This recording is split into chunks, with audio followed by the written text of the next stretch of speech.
in, and we are bringing you these guys. And so tell us a little about your project, guys. I know that y'all are into NFTs. You're going to have your own cryptocurrency, and you are going to be from what I've looked into your project, you're going to be the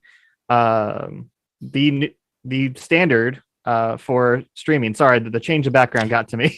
But yeah, tell us a little about what's going on here. Great. Glad to be here.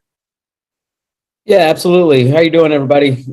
Super excited to be here. So my name is Robert Raff. I'm the founder of ESTN, and with me, I've got partner Joe Carnes, and Chris Bain is on as well. And we are a real-world esport tournament platform, I should say, company. So I'll give you a little bit of background on, how this came about and kind of what ESTN is. And about 4 years ago, I was involved in another company, and one of the partners there were they were in the process of selling an esport team for like $60 million. And I looked at it and I was like, holy smokes, what is that? Like, I didn't even, this was way back in the beginning. And I started digging in, and I kind of do what I do best, and I look for problems to solve, right? So I come into the space, and the first thing that I saw was a young kid, and he was streaming a video game, and I'm sitting here watching him play a video game, and I was just like, okay, I don't get it. And kind of realized when he was streaming, he had 90,000 people sitting there watching him play a video game. And you got to remember, this was years ago, and I was on a platform. It was called Twitch, and they were just coming out. Mm-hmm. Maybe, I don't know, they were out for a little bit, but when I looked down, I went, holy smokes, there's 90,000 people watching him play a video game. And he said that the streamer actually said the same thing at the same time, and he was shocked, and he was like, wow, I should be dropping a link or something. I should be selling merchandise. I should be doing, taking advantage of this. And it dawned on me that, there really wasn't a platform out there at the time that was really built for the gamers to kind of build themselves up and build a career out of it. And when I dug in more, I realized that, colleges are starting to take notice. There's esport programs, college scholarships were being pushed out for esports. And then the gamers were, getting paid like traditional, athletes, superstars, millions of dollar contracts. So one of the things that I saw and what I was hearing inside of through multiple different people was like, it was really fragmented, different information. And it really boiled down to is like, what I figured out is there was no clear path for an amateur to go pro. Mm-hmm. Much like in traditional sports, in baseball or football or what have you, you start off in little league, you go to high school, you're going to college, and you're getting ranked along the way. And there's a reason why you're D1 or you go pro, and that is because of your ranking scores, right? So esports didn't have that, so they have like individual like game ranking and stuff, but there is no overall, there is no overall, universal player ranking. So that was the first major problem that I saw. And when I started digging in, like, I kind of wanted to take that on and build that out and say, okay, this space needs this universal player score, because what you can do with that once that's in place is multiple different things. One is you're able to create that clear path for an amateur to go pro. It's the ultimate leaderboard, right? No one likes to be second place. And not only that, but as colleges and recruiters are coming in and they're looking to find players and fill different spots and sign these gamers, this is where that UPR score comes into place. On top of that, inside of our platform, it allows us to have a really bold claim, and that is like skilled play for the money. And that for the money is a really big claim, right? So there's a bunch of like skilled play out there, or they're claiming it or whatever, but there isn't really like skilled play for the money. Well, that UPR score allows us to do that, right? And so That's our core, really our core piece of tech is that UPR score. And then from there, we built out a very robust enterprise tournament platform. And ESTN, it's not only is it a tournament platform, but is a league generator. It creates leagues, it creates teams, it creates gamers of the future. So these gamers out there, there's no real platform for them to allow them to rise, right? There's so many diamonds in the rough out there. I mean, there could be a gamer in Tabakistan or whatever, and he could be an amazing player for some game, but it's really hard for him to kind of rise up, right? So this platform will allow that to happen. So you're going to be able to see, all these gamers in the future. It's not so much the gamers that are the professionals now, it's the ones that are coming up into the industry. So it's a league generator. It creates teams, it creates gamers. It is a game publishing platform. So in the space, one of the ways that you hear the term all the time, disrupt. Well, if you're going into a very big industry in a big space, how do you disrupt that space? Well, one is obviously you bring a better mousetrap, but you really attack the financial side to it, right? So being able to do this and bring this real world company and bring it over onto the blockchain, we're able to decentralize the financial piece to it, which is super important because now everybody that's involved gets a piece of ESTN, whether there are multiple different roles and different, pieces that kind of put this all together. So whether you're a gamer, whether you're a spectator, whether you're an affiliate, whether you're a content creator, a tournament organizer, a seat owner, everybody shares in the revenue. A game publisher, so it's an engine, so it'll allow game developers to come in and plug their game in, and now there is no bloated middleman in the middle taking the lion's share of the money. So I equate it to like the music business. So when you're young, everybody wants to be in a band, and you get your buddies and you create your band, and the first thing you want to do is go get signed, right? Gotcha. So you go get signed, and you're running to RCA or whoever it is, whatever record label is, and all of a sudden you're Yahoo, we got signed, and we're on the road for a year, and we're playing our hearts out and having fun, and you come back home and you're broke. That's because the record label took all your money, right? So that's the same thing that's going on inside of the video game industry, right? Don't say. The publishers are taking all the money, right? So this allows for a true decentralized platform that benefits literally everybody. So that's one of the major reasons and kind of the game changer, because this platform, this ESTN wasn't set out to be in the crypto space or to be in the blockchain. It's just a perfect platform, perfect fit, perfect tech. It's a perfect fit to be able to do it. So we give some really unique and some pretty incredible use cases for like NFTs, right? So it's, it rolls off your tongue pretty easily, an NFT, and everybody's talking about, an ape or a monkey or whatever that is. It's really the tech behind it, right? So, and I think what everybody's going to start moving to, and I think it's happening now, I see it bits and pieces, it's all about utility, right? So it's not, not these PFPs or buying an NFT on hype or what have you. This is true utility first. For everything. I mean, we can throw in all the cool stuff that comes with, an NFT and access to certain things or whatever, but the core piece of the tech of the NFT is very unique in what we're doing, because it actually is a license that unlocks a piece of the revenue of the entire platform that we're going to go into and kind of show you all the different revenue streams and stuff like that goes on. But very interested to see that.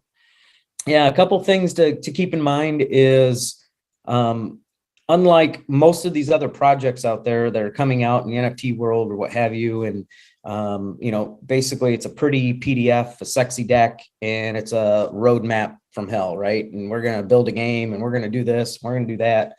the key word is we're going to, right? We are complete. We are, like I said, this thing started, 4.5 years ago. All our tech is done. We are actually in beta now, bringing on gamers, running tournaments. So, I mean, that's a huge advantage inside of the crypto space as a whole, right? It is. It's real.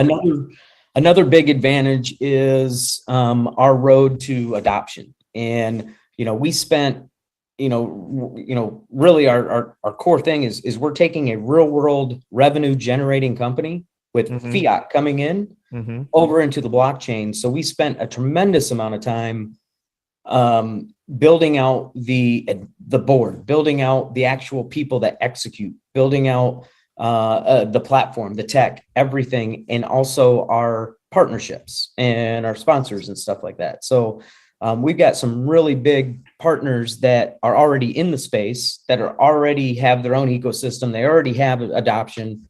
They come to us, and we're going to take ESTN and insert this inside of their existing ecosystem. So that kind of gets us into, that roadmap to, quick adoption over on the real world side for the gamers. Gotcha. Not to mention all the benefits that it gives for gamers, and build that in with a really robust 2-level referral platform. It's going to spread like wildfire. So it goes through the schools. The kids are going to be, no one wants to play alone, right? So they're going to be sharing out and getting their friends on the platform as well. And it's, I equate it to kind of like in the marketing world or social media world or what have you, when Clubhouse came out, every single marketer scurried over to Clubhouse to build their audience really quick, right? So it's first advantage move, right? Yep. It's what it's going to be like, on this platform once we come out of beta, because it's going to give these gamers an actual platform to shine. And to be able to do what they love to do, right? So they want to come on, they want to be able to, play games, whether they're professional, whether they're, competitive or not. They can come in, start getting ranked, and be able to play a game that they love to play and earn while they're doing it, and know they feel that they're in a tournament with like skilled players. So some professionals are coming in to take their bag. I don't know if you ever played poker on a Friday night or whatever, and once in a while you'll win, and all of a sudden that guy? The pro will come in and just crush it, right? That can't happen on our platform. So Okay. super cool. Yeah. So is there more, or can I do some reflective listening here and see if I have this right? Talk to us. Talk to us. Gotcha. So you're saying the core of your business is this, I believe you call it UMR or something like that. The UPR, Universal Player Ranking. Okay. So that's the core of everything, because that gives the legitimacy that the gamer space needs to be able to grow, and for people that are gamers to legitimize themselves. And around that, you have a business that's already delivering in beta to be able to, sorry, there's some comment came up. I'm not used to this yet. You have around the UPN, you have UPR. Sorry, I'm gonna get that wrong like several times. UPR. Around the UPR, you have an already in beta service that you're providing with many different affiliates that are already out there. And in your video, it said you had like 400 colleges already signed up. Is that right? Right. So that's part of a partnership that we have. So okay. This partner is also our biggest seed investor. They're like the NCAA of esports in India. And we have tournament operators in esports that we're partnered with in the States here too. But this was a big one in India that bought in early. And so they have the direct access, like they coordinate these colleges and universities already in India. And so they were looking for a tournament platform. So they vetted all the big ones out there, settled on us. We struck a deal.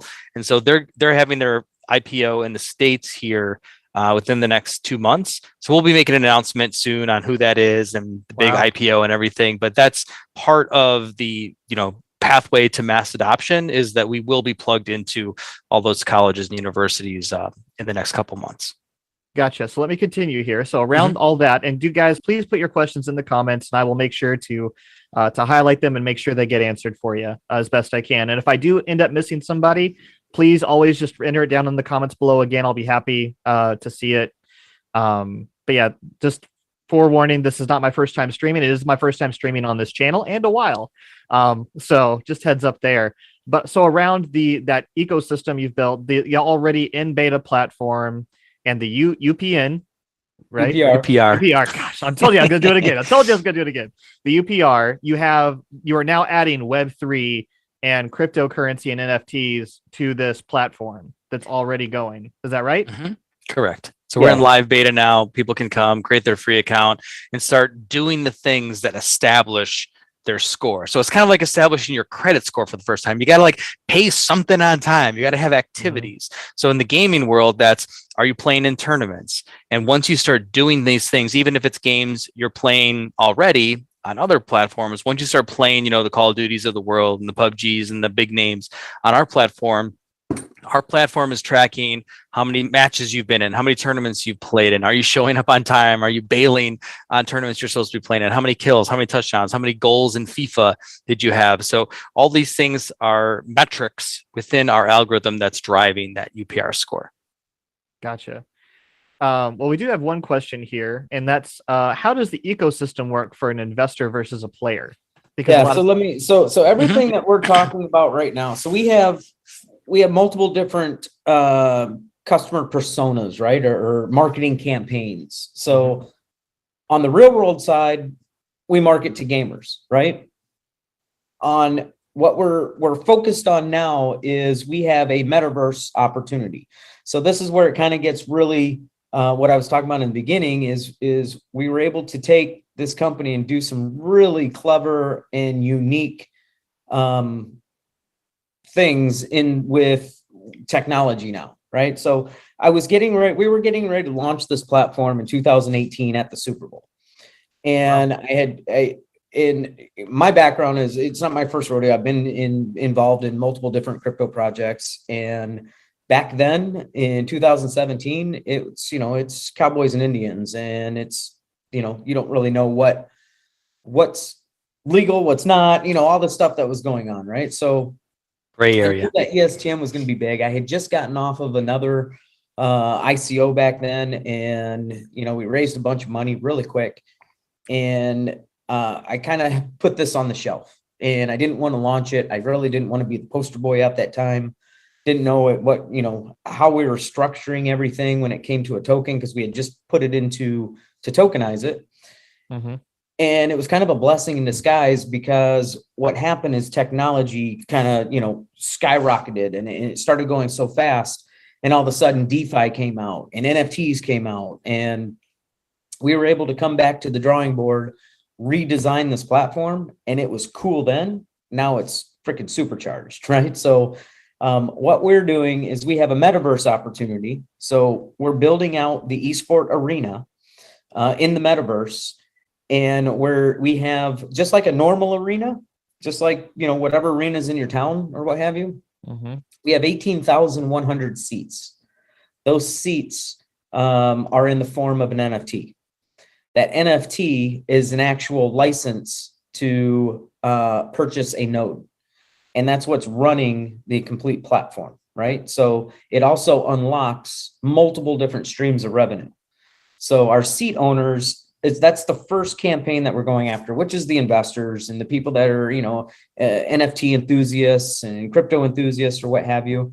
But that is the opportunity right now, is to come in and secure your seat in the hottest esport arena that is getting ready to be launched. So when I say that, it's kind of funny because I have no idea how to build an arena and or this whole metaverse thing, right? And I envision certain things, and I'm like, cool, I want to be flying around in this arena. I want to go inside of I want to see my seat. I want to, and it's not just seats. We have 5 different sections, right? So there's just like a regular arena. We have an owner suite, skybox, club seat, upper level, lower level, much like if you go and buy tickets for Ticketmaster or what have you, right? And you're buying tickets to I don't know, a concert or a Kiss concert, whatever, you have a choice. You can go in and buy an upper level seat for, whatever that price is, or you can spend a bunch of money on a front row seat. Or if you have season tickets to an arena, you get to go to the show, or you can rent it out and someone can throw a party in your owner's suite, right? Mm-hmm. So we have multiple different things going on. And I understand that, it's a lot to kind of take in, but those seats and suites are NFTs. And we spent a lot of time on our board. And I think now is a really good time to kind of introduce. We've got Ian Grieve, who is on here. Ian is a former director of Sony. He was responsible for the launch of PlayStation. We've got a whole slew of the most impressive, seasoned individuals that have been in the interactive media and gaming space for, I don't know, 30 years. The big guns. Probably 400 years of experience of really executing at the highest levels. So Ian, why don't you come on? And so Ian's responsible for our interactive media side. So I built the tournament platform, and when Ian and I hooked up, he looked at it. He said, "Wow, this is amazing." He's got his own story, but he looked at it with a complete different set of eyes than I did what I was building, because he just took it to a whole nother level, right? Because that's his space. So Ian, come on in and say hi to everybody. Give us the clip notes and keep it kind of clean. What are you saying there, Rob? PG show tonight. Clean all the time. PG Was show. this PG? Yeah. How is this PG? What time is this going out? 7 p.m. our time. Oh yeah, okay, that's a bit early. All right, there might be some delicate souls listening. Yeah. So yeah, I'm Ian Grieve. I've been in the interactive sector since the transition from the 16-bit era to the 32-bit era. I was part of Signosis, which was one of the early drivers of the market. We were very big in the Amiga and Atari ST space, if people can remember back that far.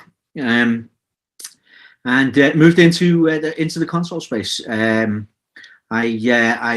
was responsible for a group that was developing front edge CD-ROM technology.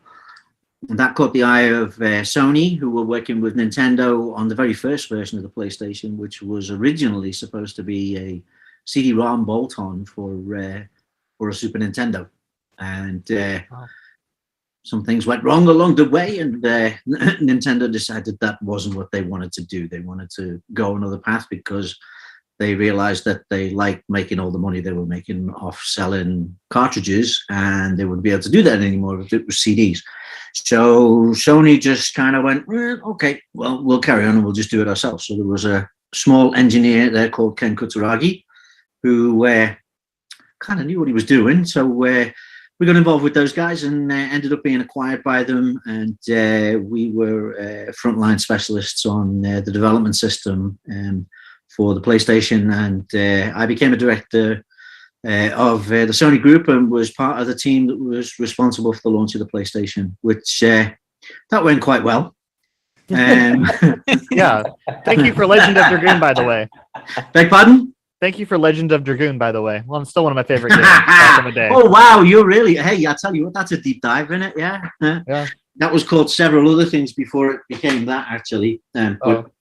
We won't go into that. Yeah, I was going to say, we're not here for that today. I just want to say thank you, by the way. No, you're more than welcome, hey. That was a bunch of very talented guys in Bristol who were working on that.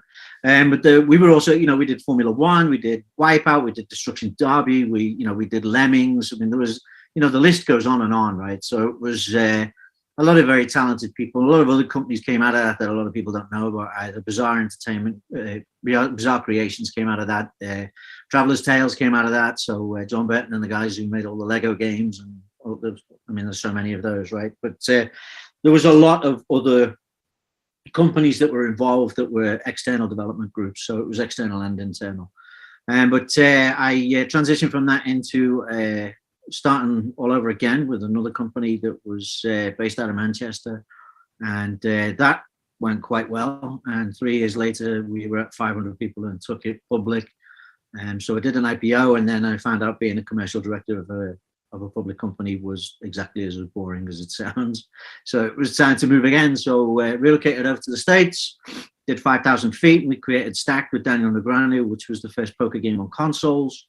And of course, we couldn't use servers because we were playing between Xbox, PlayStation 2, and PCs. So we wrote a peer-to-peer multiplayer system between consoles and PCs, which was no mean feat. But always been driven by the product, always been driven by the games. I got really interested in virtual reality. A friend of mine from back in the day is John Carmack, who was CTO for Oculus, but in a former existence, he and John Romero created a small game called Doom, which you may have heard of. Yeah, I think I've heard of it. They went on to make Quake. So the two Johns, they've been friends of mine for a long time. So Carmack sent me over some of the dev systems for the early Oculus, and I was hooked, man. I was like, okay, look, virtual reality can be done now. So I come at it from a VR perspective, video game perspective, and gradually got interested in the blockchain, got interested in crypto, and so all of those things were kind of very interesting for me. And I was introduced by a mutual friend to Rob and Joe there, and she said to me, "Listen, those guys, they could really use you, and I think you'll be interested in what they're doing." So as usual, you're like, "Oh, okay, right, I'll take the call." But like 15 minutes in, I was like, "Oh, yeah, okay, fair enough. This is a good fit, right?" So I was very excited about what they were doing, what they had.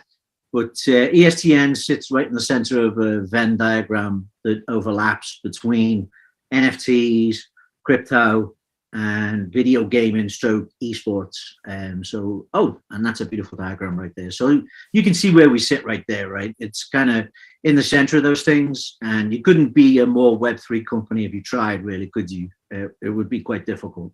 But I was kind of like, okay, this all fits the bill. You know, Joe had some fantastic dynamics on the crypto side of things and the investment side of things, which I was like, okay, that's really interesting and innovative. NFTs, you know, you bend over and NFTs fall out of this company, right? So like, perfect. And then video games, you know, we know what we're doing on video games, right? So I trust you there. I do trust you there. I reached out to some friends of mine. So, and that included Eric Peterson, who's goes all the way back to like Wing Commander days, and even before that, right? So, but you know, Starlancer, Freelancer. Man, got to work with Mark Hamill on that, huh? Star Citizen. Yes, he did. Yeah, he worked with Mark Hamill. I think he's got some stories about that, but you have to get him really drunk. Yeah, they're usually on these with us, but it's a late one, so next time. And then you got Robert Linsley, who was part of Microsoft and was involved with a lot of products, a lot of developers, but also went on to be involved with Halo and the Bungie guys, and did a bunch of esports before it was fashionable, before it was called esports. Worked with some hardware stuff, and worked with a lot of stuff. I worked with Robert like 4 or 5 times over the years in different companies, different guises. And a good friend of mine, Leon Walters, who worked with me at Sony Psygnosis and was my lead producer for all the external products. So he worked with Sega and did Manx TT and a whole host of other products and stuff. So I reached out to these guys and I said, hey, you know, I've got an opportunity to work with the people I really like working with and I have a great deal of respect for. I think this is really cool. Tell me what you think. And now every single one of them is on the advisory board. So, you know, they're all really into it, right? So it's you kind of got a powerhouse of people who've been around for a very long time, making this stuff, doing this stuff. But we've got a real interesting and novel twist on it. And that is, you can play all the top games that are out there for esports. And, you know what they are, right? I mean, you know, Rocket League, PUBG, Call of Duty, the list goes on, blah, blah, blah, blah. But then we can also take the people who are expert in those games and have high UPR scores on those things, and we can challenge them with some new products too, and some different products and some exclusive products. So because we've got that ability and that reach, and we can create products, we can white label products, we can flip and turn products, we can also have our own product range. So that makes ESTN something really special in that we will have our own products and we will publish our own products. And these will be some of the places the only places you can play them. And we kind of wanted to extend that whole outreach to the people who are playing if you've got an arena like this that's sitting there like that, which is not unusual now, it does happen, right? People are sitting there. How cool would that be if you had your phone and you got a special invite to join in with what was going on the screen? And you could be a protagonist or you could be an antagonist. There could be a high flyer up There's there. no antagonists in gaming here. Yeah, you could just a high flyer that'll up there happen. kicking everybody's ass. It's like, okay, let's make life a little hard for him, right? So you could put some things in his way, some difficulties in his way, or someone's struggling. Oh, the banana peel. Give them some power-ups, make a game out of the game, inside the game, of the people who are watching the game. Yep. We're all about the games, right? So we got all kinds of interesting things that we want to do. And this is, this is a 3 to 5 year project. And that's kind of where our mentality is and stuff. We don't just develop stuff for the next couple of months or the next year. We're used to, long-term, multiple iteration, big projects. And so that's why I kind of brought the boys along, and they're very happy. And the guys here have met them and they all love them. And it's kind of a really good blend. It's a personality aspect too. There's a lot of fun goes on here. There's a lot of enjoyment. I've always said, like, in over 25 years of making games, I've never been on a game where the team who was on it were miserable and it made a good game. But I have been on lots of games where everyone's having fun and having a good time, and they make really good products. So, the heart is good, the game is good, the business is good. So this is kind of like that blend as well, right? And we're a good fun bunch. I mean, on here, this is a bit dry, and, you kind of got to get across a lot as quick as you can, but we like to have a lot of fun. We like to play, we mess with each other, we give each other a hard time, and yeah, you see, my favorite hostage situation guy is right there with his headset on. But yeah, I mean, it's there's a personality blend, and I think that's reflected in what we do. We reach out to the NFT groups, and we've got those guys going on now, and so there's a lot, the apes and the clowns and the chain racers, and we've had those guys like shit posting each other and having a go at each other and forming their own teams and getting involved. So it's kind of it's building, that snowball's building. And if you go see on our Discord, if you go check in our Discord, and please come along and please join. There's a lot of fun goes on there. There's a ton of different things that happen in there as well. So, but that's like a big family too. So it's kind of got that feel to it, it's got that mentality to it. And we're having a lot of fun. We're making something new. We're making something unique. We're getting a lot of attention. But this thing's going to run and run and run, right? And, it stands way ahead of the rest of the field in what it's doing. This is not some crappy gaming dating service. I mean, this is a full suite. We're looking at the future, and this is where we think it's going to be. And I don't think we're going to be too far wrong. So I think that's my introduction on my side. Gotcha. Well I done. think that's very, I'm very excited about it. And it's great to know that that you guys have the depth of experience that you do. And I'm extremely excited for everything I've heard so far. I do want to get to the questions, but I want to make sure that everyone gets a chance to introduce themselves real quick before we get back to it. So last two is Joe Carnes and Chris Bain. Sure. Yeah, so just real quick, I'm Joe. I specialize in blockchain architecture. I've managed and architected and built multiple successful crypto projects, all of which people are still up on, believe it or not. And so by doing that and being really neck deep in, DeFi, and I've been in blockchain since what I call the very beginning, which is 2012. Bitcoin was $4. And I was building Bitcoin mining rigs in the basement. I had like 15 of these machines running at one point. So been in it since pretty much the beginning, and, have been through the hard times when people forget what crypto even is. That's when the true believers, emerge. True. And so, hey, I know all about it right now. So, yeah. So having built multiple projects, and even especially over the last, couple of years where we saw the rise of DeFi, the real rise of NFTs and this whole craze, is to take the very best functionalities and pieces, the nuggets from the best projects, and to bring those features all together and some new twists that we have into this side of things with an esport platform like this is really exciting. So to sell out an 18,000 seat arena as NFTs, where the NFT gives you the ability to earn revenue multiple ways, to unlock special drops depending on like how good your seat is, that part is really it's pretty much built already, and we have the tournament platform live in live beta now. But our phase 2 is actually like the really futuristic stuff, which is actually being built now. And what Ian, his team, is working on is bringing this esport arena, like you see here, to reality. So how many projects out there talk about the metaverse and building something in the metaverse when really it's just a figurative thing that they're conceptualizing, but you never really experience it?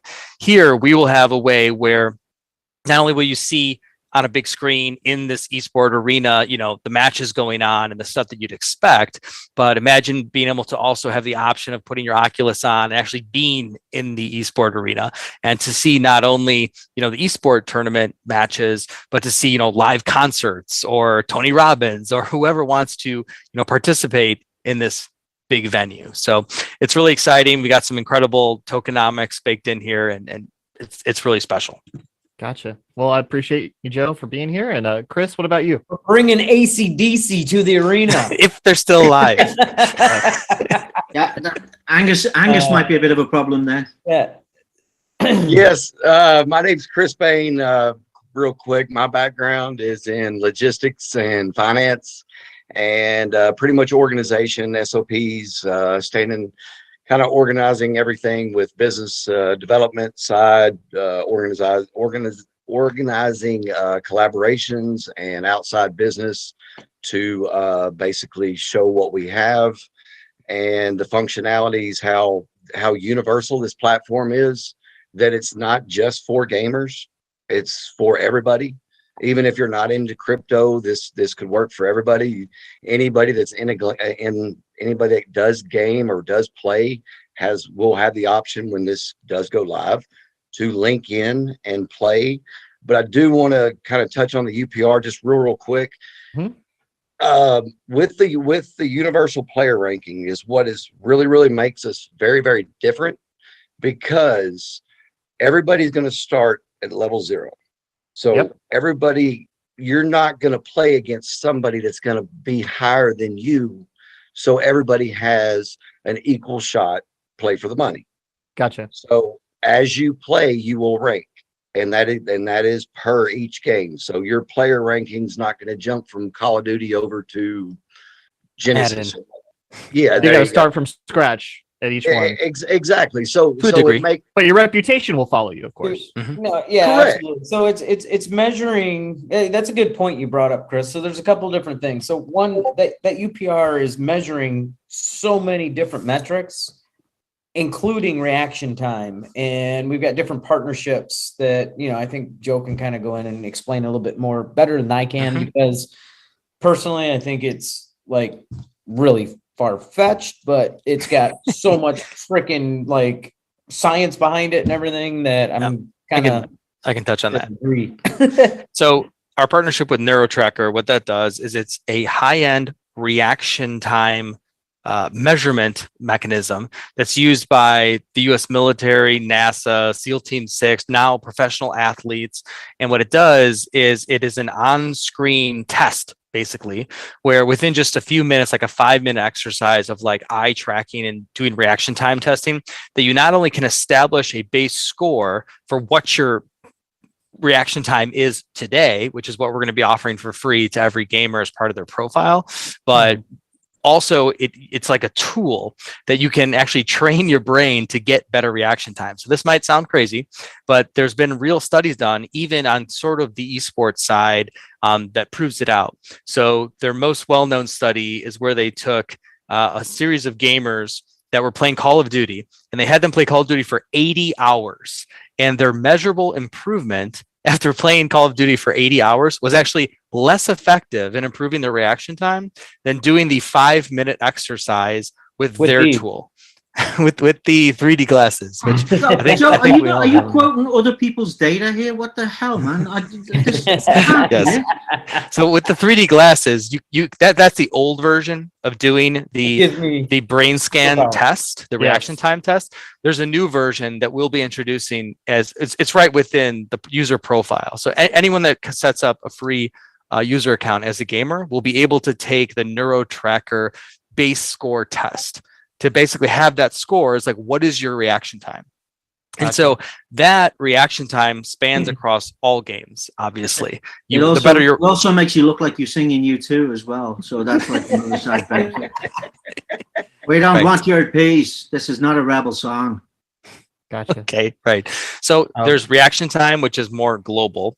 So even though maybe getting a kill in Call of Duty isn't exactly the same as scoring a goal in FIFA or scoring a touchdown in Madden, there's weighted things that averages that bring everything together to have a universal score as well as a sub score within each game title. So you'll have a Call of Duty mobile score. You also have a Call of Duty console score and a Call of Duty PC score, because as you probably know, if you've been in gaming, if you're really good at playing a game on PC, you're going to crush someone on a mobile phone. Yeah. And that in some, cross-platform and all that as well. But I do want to get to, if you don't have any objections, I would like to get to other questions. But Let's get to the money, because that's probably your audience. yeah, And- I mean, I do have those questions, but I want to Right. make sure my audience questions are taken first, because I could ask questions all night if I wanted to. Sure. Let's hear it. All right, so let me get to them. So I've got Artie here, Artie Jackson. You mentioned poker earlier. Will poker ever be up on the website? They're already mad at you. Somebody's man. want to take. Playing poker all the time. Somebody wants to challenge me. so- I mean, I'll take your money, but you know. Right, talk to Raph. That's his big thing, man. Yes. There's Sure gonna answer, be yes. there's going to be a ton of different, I don't know, subsections inside of ESTN, whether it's fantasy sports, betting, casino, poker, esports, drone flying, midget. You can name anything you want. You know, I don't know if I want to go off the short people tossing. No, careful. Anything competitive Steady. that people enjoy and they want to play, as long as it's competitive. Yeah. That's what our platform's all about, right? So we've got multiple different collections that are NFT collections that, some of them are a little bit farther advanced, so they're halfway into building their game and they've raised some money. So they're, they may have a game that they can, literally we can give them APIs, we can plug them, right in. So everybody will be able to come in and use the platform and build out their own tournament, build out their own league, their own teams, from that kind of stuff. So yeah, there's any game that's competitive can be inserted into the platform. Well, I asked this because I'm assuming this question is there's certain licenses and different stuff you have to have around gambling. And of course, you're incorporating a digital currency as well, which is kind of vague right now in some ways, even though hopefully XRP is going to be, the most legal one here soon. But, we'll see. Yep. Yeah. So we've got multiple different partnerships that we can't really disclose yet. Okay. And, with those partnerships come pretty high level licensing and stuff like that. Right. So everyone's going to be pretty excited. One is affiliated with a major name in Vegas that everyone would know, but we can't say what it is yet. Understood. Yeah. All right. Well, I think we answered his question and we'll move on. Who else we got here? What's your UPR? So do you guys already have UPR? Because I don't have one yet. So as far as I know. Sure. So what we had a couple different options. We could try and take other external scores like MMR and the things and build on that, but how those are derived aren't entirely known for obvious reasons. And we really wanted to take the same metrics, but build our own algorithm. So because of that, you cannot start building your score until you start playing tournaments on ESTN.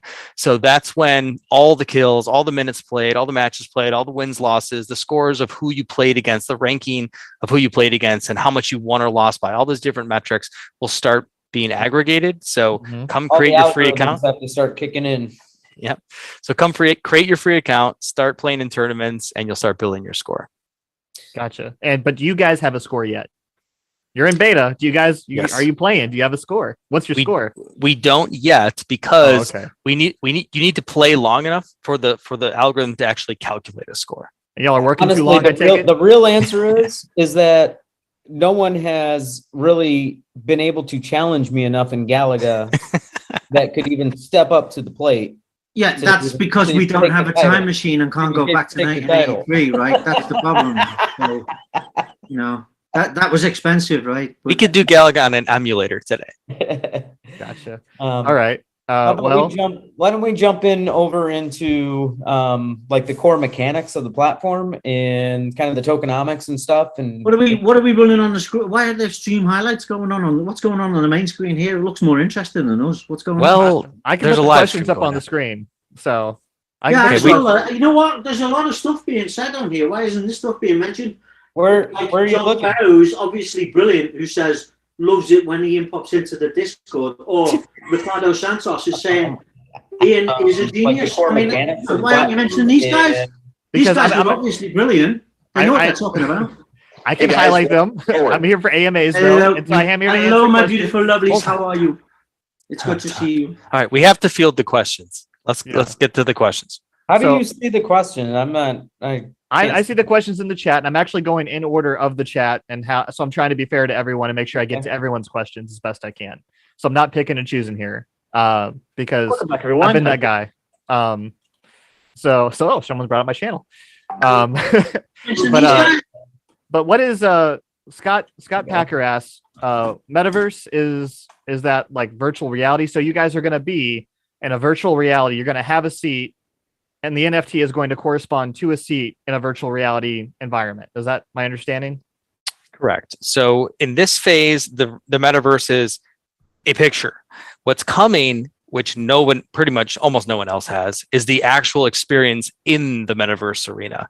So that is what Ian and his team over here is working on right now. Ian, if you want to talk about that, as far as talk about the portal and talk about what what the real Tech is behind that briefly. what the real deal is. What do you Like want to talk? What makes our what makes the metaverse we're building What are we real building? versus a conception? Yeah, okay. So everyone talks about the metaverse, metaverse, and it's going to be more. And I think it's one central thing, right? But if you know anything about virtual reality and virtual reality constructs and construct worlds, it's an entirely portalized system, right? So virtual reality in your particular environment, you will be able to connect to any of the other environments you want, but the way you'll do it is through a portal system. So everyone now is like talking metaverse, and Zuckerberg's trying to get away from Facebook and reinvent the future, and like we'll keep talking about it. And there's an ongoing argument between myself and Raf over whether it's metaverse or VR, and there are several memes floating around as well, which are quite amusing. But basically, each environment is going to be its own little planet, right? So, if you think of it in terms of Snow Crash, or you think of it in terms of Ready Player One, those guys are not that far away from the way this is going to work, right? So there'll just be a little zoom tube between each of them, and then you'll be right in the environment, right? So ESTN will kind of be its own little environment and its own little world. And then we'll just portalize that, right? You'll portal in and portal out from wherever you are and wherever your touch point is. And then, obviously picking up your characters, bringing in your avatars, linking in the stuff that you bring with you. That's all going to be part of it, right? And that's why we work a lot with the NFT guys as well, because we're trying to build that in from the ground up and accommodate them. But, the portalizing of everything is really where the key is, right? Boom, in the full environment, load it up, boom, out, and you drop it. Right? But your key to that is going to be the NFT, right? No, not necessarily. And we talk about like the vault box from ESTN as the NFT, but what it really is it's a collective of smart contracts.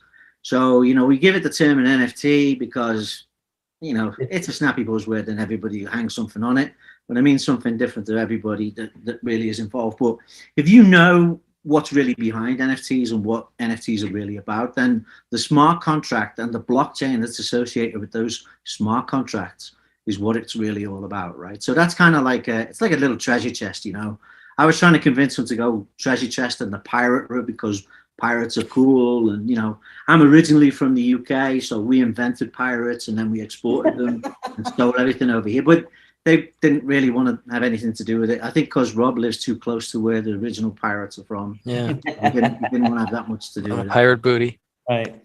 Well, yeah. So, and I don't know. You mentioned something about his booty, but that's nothing to do with me, right? I'm not okay. All right. So, of course, we do want to get to the tokenomics here and the different stuff. So why don't we get it to flow a little bit? Okay. So what we're doing is we've got multiple different, so we're a multi-chain, multi-asset type platform, right? Okay. So our first thing that we're doing is mainly building audience, right? But everybody that is part of ESTN needs to have a vault box, right? So it acts much like a wallet, right? It's an NFT, but it's got superpowers. And along with, NFTs and what's going on out there, you can wrap any story around anything you want, right? With NFTs, or you have this NFT and it's going to unlock certain things or do whatever, right? So even in our Discord, I went in there the other day and I'm like, hey, we're getting ready to, go to this next phase. What type of really cool, utilities? We have a special group for our OGs or whatever. And I'm like, hey, give me some more ideas, because it's really, we can do a million different things, right? So we have this vault box. Inside of this vault box, all our assets get dropped into it, whether it's tokens, whether it's other NFTs, whether it's Your seats. collaboration NFTs from other groups, whether it's sponsorship, QR codes, keyboards from Razer keyboard, whatever that is, something from Sony, something from, whatever it is that's coming in, along with your rewards, along with all the revenue stream, everything, it's going into that vault box. So it's much like a portfolio or a wallet. That's super cool, because now you have that portfolio. You can sell your entire portfolio, right? It's an NFT. So in secondary market, you now have a provable NFT that has multiple different things in there that could have positive revenue streams coming in. And you could have 10 different things in there, and each one of those is generating 5, 10, 15, 20 grand a month, whatever that is.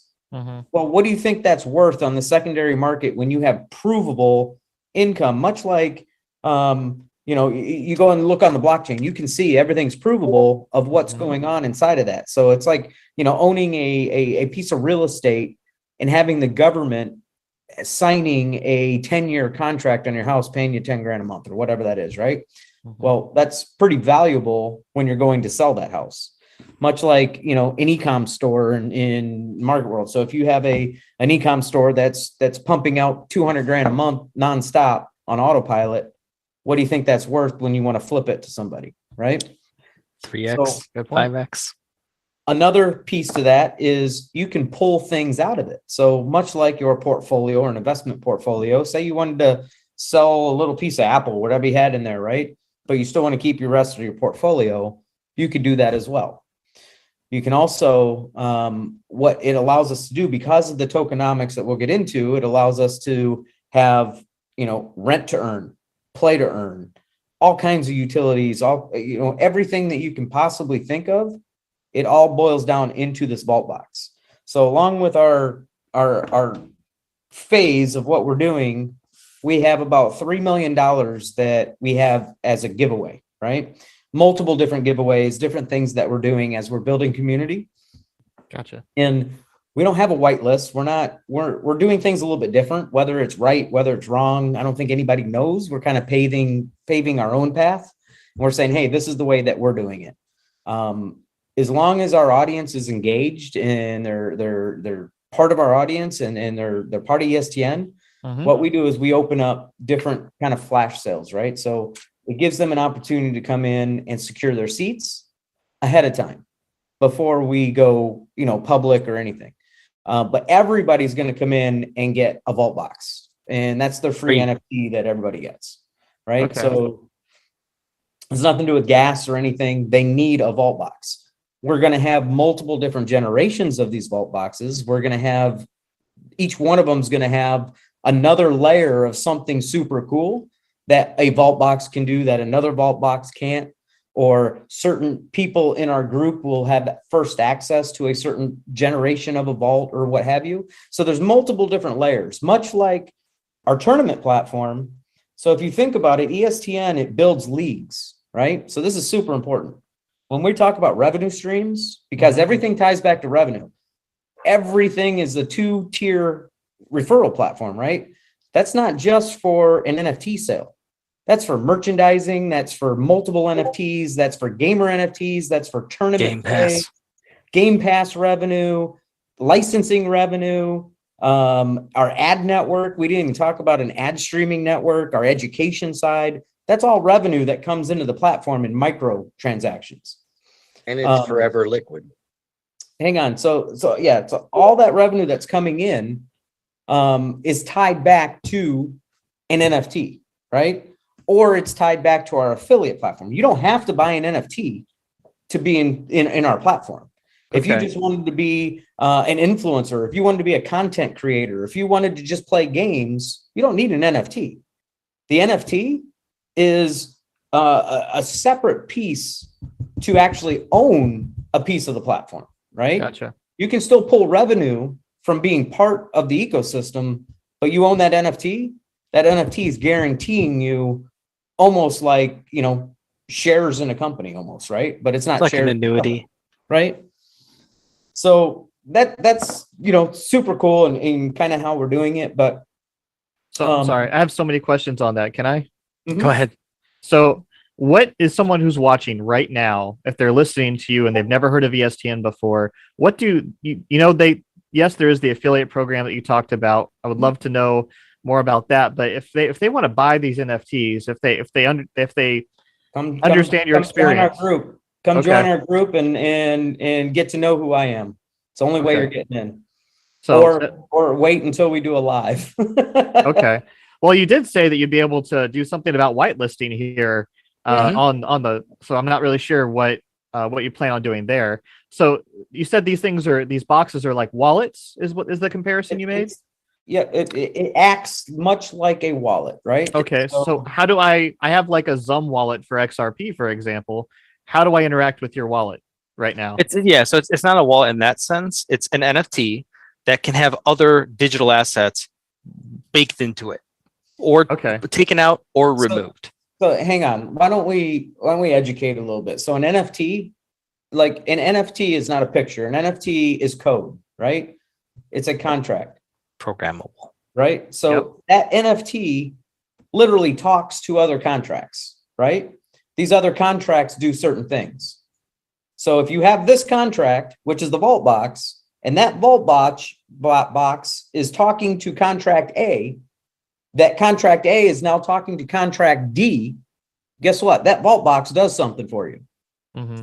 That's how it all connects. Like I said, the story is the story. You can breed monkeys. You can have two monkeys screw and all bananas. Of a sudden you're spitting out bananas, right? Come on, really? Okay. That's It's not the how same it thing. works. Yeah, it's the same type of thing. But the NFT that everyone's coming in to get, and we have probably about 34,000 people that have registered already to get this vault box. We're going to gamify that piece to it, right? So to answer your question, if you were to bring up your NFT vault box and look at it on Etherscan or Polyscan, you'll see other things inside of it. So you'll be able to see, oh, I was dropped 100,000 ESTN tokens. Those are in my vault box. I won 2 seats of this type, and I bought 7 seats of these types. Those are all appearing in my vault box now. So those 2 are NFTs wrapped inside of your vault box NFT, and you can take out or extract certain things if you wanted to go. I'm going to take my cheap seat NFT that I have in my vault box, and I'm just going to go sell that one on OpenSea. You could do that. I hear you. What I'm asking is, I guess the call to action of this live stream. If you had a call to action to, So at the end, we'll have a complete call to action for everybody. I just want to let's go into tokenomics. So and I think that's your audience, right? They want to know how, for me, that's the exciting part of it. It's like, okay, how the heck do I make money, right? How does this work, right? You're gonna have a token, right? What's that? You're gonna have a token, right? Along with the NFTs? Yes, but that's really, someone could speculate on the token aspect of this on, decentralized exchange, just like anything else, but that's really a small part of it. That part of it operates more like a credit within the ecosystem, like a true utility token, like all tokens are supposed to be, but few are. So here's kind of how things work. So we had to blur out a lot of this because this is still kind of secret in terms of how many bonus tokens and things that will come with each seat, but it's important to know the kinds of things that will come with each seat. So we have 5 different sections of the Metaverse arena, right? Upper level, lower level. And as we get, more and more rare, this is sort of our rarity levels, because obviously there's the fewest of the premium owner suites. So those will be the most expensive, but they'll also come with the most bonus tokens, which users will find out soon. Affiliates. So if anyone does, refer this to their friends, we have a 2-layer system. You'd also end up with that bonus amount of ESTN tokens in your vault box once we launch. And those have a particular value.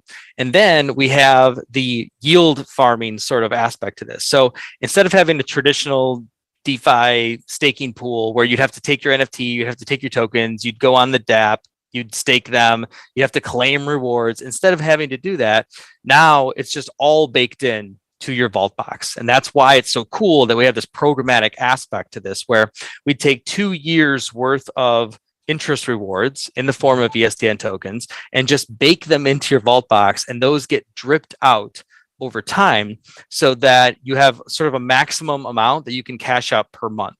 So you have your bonus tokens that it comes with in your vault box. You have 2 years worth of interest tokens that come with your vault box, and you have affiliate tokens that you've earned if you've referred people in your vault box. And those get added all the time as you refer more and more people.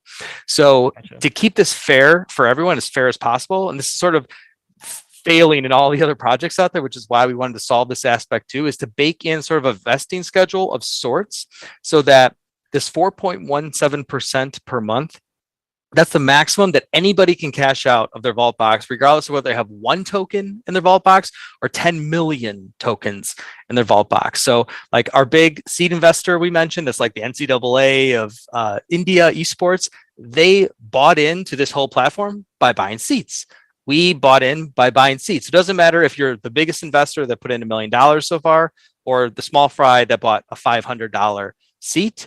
Everyone is in the same sort of vesting schedule where the maximum you can cash out is this 4.17% per month once we go live. And by doing that, it protects everyone so that nobody can ever be dumped on.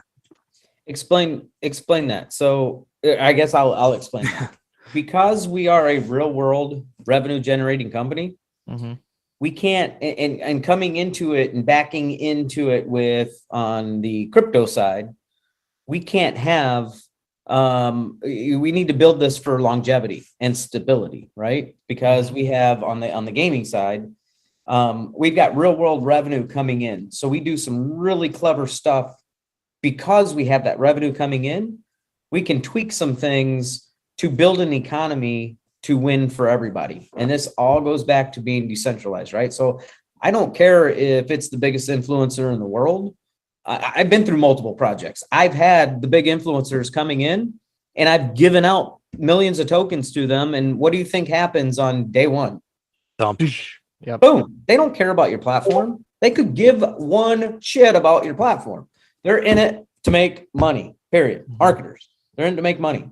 And that's fine, but it's very hard to control that. Now we're able to control that because we know what's going on in the real world side. We know what's going on the revenue side. I'm not really caring so much over on this side. I just want to make it to where everyone, it's fair. Everyone can earn and get a nice reward over a long period of time, right? So it's not really made for the, if someone's looking to 10 million X on this thing in day one, I'll give you 10 names of another project. I just meant it from a gaming aspect. I mean, this is like, I envy kids that are coming in, and they're 16, 17, 14, whatever, because I wanted this when I was that young. So this is killing me. On the tokenomics, just to put a bow on it, 20% of all the real world revenue coming in gets distributed to the NFT holders. And that's really one of their main sources of revenue from this platform. So where does that come from? Since we have this real world component, real world side to the company, a lot of our tournaments are paid tournaments, meaning like there's these big prize pools. And where does that money come from? It comes from the Game Pass revenue. So some tournaments will be free. Some will have, a very small entry fee, like $1, $5, and some will be more like the bigger paid tournaments that go on today where they're paying, $25, $30, $35 to enter the tournament to potentially win, $50,000 or $100,000 or $1 million. So all that paid revenue coming in, that Game Pass revenue, we call it, Yeah. that 20% of that, 20% of all that gross revenue gets distributed to all these 18,100 NFT holders based on the caliber or rarity of their seat. So someone that owns the owner's suite and pays tens of thousands of dollars for that for life, they're going to get a larger percentage per tournament that happens that has revenue coming in than someone that bought, the nosebleed seat. Right. Oh, so you're going for pay to win here. Got it. It's not just that. It's what they have to do in order for the ecosystem to run. I understand. So this is the license that they're buying. Much like, if you go and you look at, Gala Games or what have you, right? You're buying a license to a node that's running their platform, right? So the higher price of that node, no more money they're making. Right. But there are some components of the tokenomics that are unique and powerful and do benefit everyone. So when we have gamers that are winning tournaments and they need to get paid out in ESTN tokens, we have affiliates that are getting paid in ESTN tokens. So all of these users throughout the ecosystem need to get paid. There's different ways to pay them. If we didn't have real world revenue, we were like all these 99% of other companies that are in the crypto world, we would just mint a bazillion tokens, hold them in a treasury wallet, and dish them out as needed, right? But here we have millions of dollars of real world revenue coming in. So wasn't it smarter to use the real world revenue, buy our own token on the decentralized exchange, and then dish it out to everyone? So it's really the same as far as we're concerned, because we're just using dollars, turning them into our token and distributing them as our token. But what do you think that programmatic constant buying pressure does to the price of our token on the decentralized exchange? And now we can't promise it's going to go up a lot all the time, but it's a huge advantage to compare. Yes. We have a lot of extra buying pressure that all the other tokens don't have because we have that going on. So anything that will be distributed in tokens will flow through, dollars, yen, rubles, whatever it's coming in as, and for game passes, and then converted and then paid out. So that's actually a good segue to talk about our other unique factor is there are some gamers out there that just don't want to have anything to do with crypto. Whoa, hang on, you jump. Okay, so this is super important, right? So we have real world revenue that for anything that's being paid out in tokens, the real revenue is coming in on the exchange, buying that token at whatever given price that is, and then dishing it out. But before it dishes it out, a portion of that revenue is coming in, buying that token, and burning. Right. So there's a deflationary mechanism in there as well. Okay. So that's awesome. What we're all waiting for, which will happen, is when that supply starts going down, what's going to happen is that algorithm, the decentralized exchange is nothing more than an algorithm. It's got to shake the trees to emerge the sellers, right? Because the supply is going down. What do you think happens? Price goes up, right? That price goes up, you're going to find buyers, you're going to find sellers, right? So that's the concept. So it's got both the mechanisms built in there, which are really cool. Plus it has that vesting period in there. So the platform is very stable. It's like it can only win. I mean, if you're able to build an economy, if you're able to build a bank, build it so everybody can win, right? If it's decentralized. Yes. That's the mechanics that are built underneath this hood. Right. So it's super cool, right? A way kind of everything works. And what Joe was jumping into, which is super important, is gamers.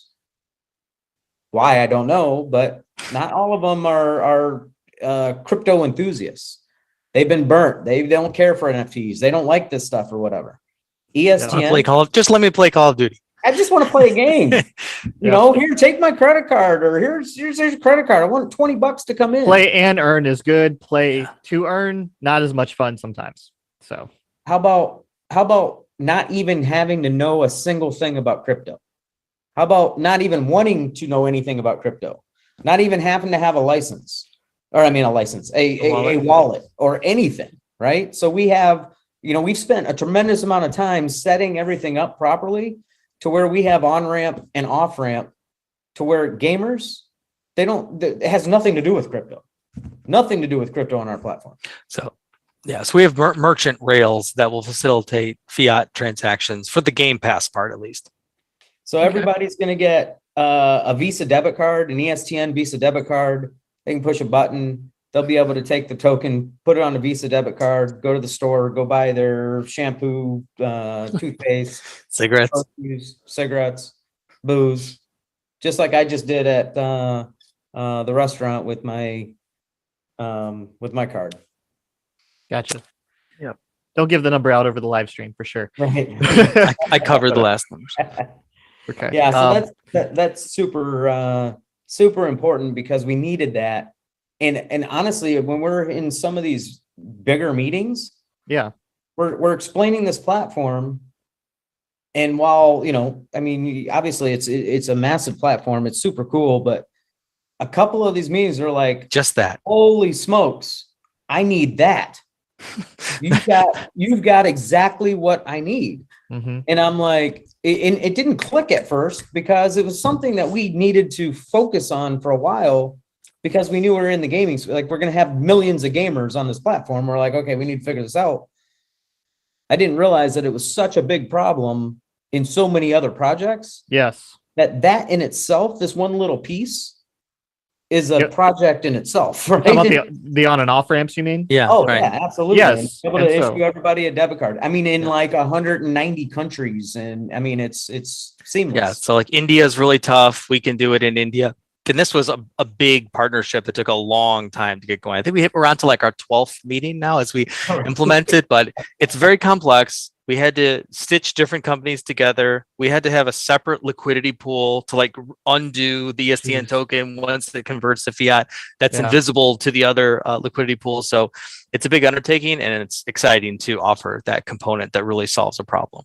I would say, like, if you guys could just like sell that service to like other technologies that are trying to develop, I think that would be huge. I mean, because the future that I foresee, at least, is where you don't even see the Web3 aspect. Like, and the people that are just wanting to do things don't have to involve necessarily, because there's going to be those levels, right? Or we all may have a digital wallet here soon, and to some degree, but that's probably going to be further far off. We're probably going to have, like you guys are doing, we're going to have some way to what am I talking about, to not even have to think about that and just do the things we're trying to accomplish, but stuff may happen in the background. So the blockchain is powering everything, right? Or is there a lot of, is it kind of 50-50? How do you envision that? So there's some components that just have to be centralized at this point, like the merchant system that has to interact with banks and local currency and things like that.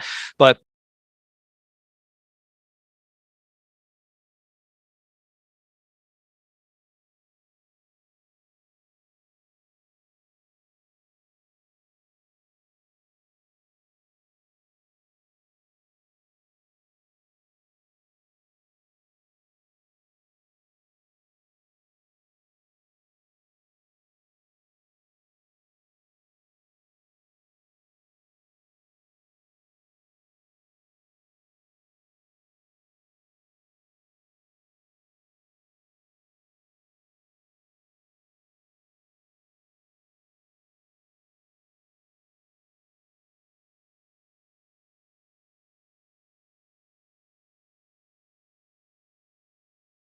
corporate middleman from time to time. Yeah, we're actually converting Ian because he's been stuck in corporate world for 25 years. Hey, no. I went in and then I didn't like it, and then I came out, and then I went back in, and then I didn't like it, and then I came back out. Just a repeat pattern. It just annoys my wife. That's the only reason I do it. Well, now you're drinking our Kool-Aid.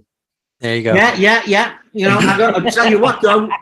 You know, when it comes to, like, you got people like Tiki Tan and Mad Squid 18 or Lady D and, you know, Max 99, Surfer G, Crypto Addict. I mean, all those people, they can't all be wrong, right? Let's be honest. That's right. All right, we got more questions? Yeah. They all love you. So I had the issue with the screen, guys. I terribly apologize about that. I don't know what happened. It just stopped. So technology. We'll figure it out here. If you have questions, you know what's happening? It's over the quality of what you're seeing here is overpowering the equipment you have. I think so. I think you may be right. You want to be part of it. You know, it's okay. We get it. We understand it, right? Yep. It's too awesome. Can't handle this. Yeah. So where did Ian go? Did they delete him? Obviously, he's back. So I'm just going to answer that question real quick. So do we have any people on here? How many people listen to us? Put a one in the chat. Let me see some ones. What's going on here? Wake up, guys. Yeah. Wake up. You guys want a Let's- giveaway?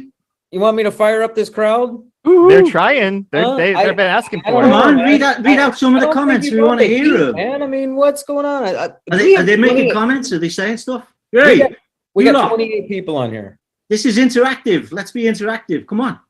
Let's go. I still don't see any ones. Oh, Jordan, 1-1. Come on. I see fire. I see an LFG. Oh, you know what I just found out? LFG stands for? Looking for group. Yeah. Never Yeah. played WoW. Honestly, I literally, I'm like, obviously it's let's fucking go. But Oh, yeah, okay. someone told me looking for group, and I went, oh, That's the one I knew. I didn't know the other one, but yeah, that makes sense. you didn't know the other one? No, I didn't Okay. know because Okay, I'm always let's looking get to for the groups. questions. Sorry. Questions, guys. Okay, enough lines, enough fire. Appreciate it. But are we gonna do giveaways? It is top of the hour. I mean, Yep. We All right, what is the plan there? So here's what we need to do. So who's in charge here? Let's That'd be me.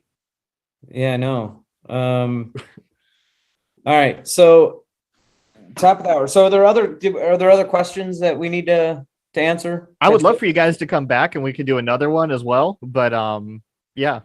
All right. So Are we time limited? Are we getting booted out? No, we- I'm just we're- saying that like there's We need to get to. your project is vast and there's tons of questions are not coming through. I see giveaways. People are pretty excited about Ian and they all giveaways. they all want free stuff, don't they? Yeah, this is the thing. They can have some signed All photos. right, so everybody needs to go to JT wants it too, but just saying. JT. This is All pretty right, so exciting stuff. Here's the deal. How are we doing this? All right, so everybody has to go and create an account and come into ESTN. So hopefully your audience has that link and There it they is. can It's right run there. and created that account, right? Yeah. Yep, you just dropped All right. it. So everybody It's a free mint. You mint your own free vault box. This is not like a scam thing or something. Everybody gets, everybody gets a vault, right? yeah, and don't sign up for a bazillion accounts because you're gonna end up going, oh shit, I did all that for nothing. Wait, is because- this the AMA link I need that we were No, talking about?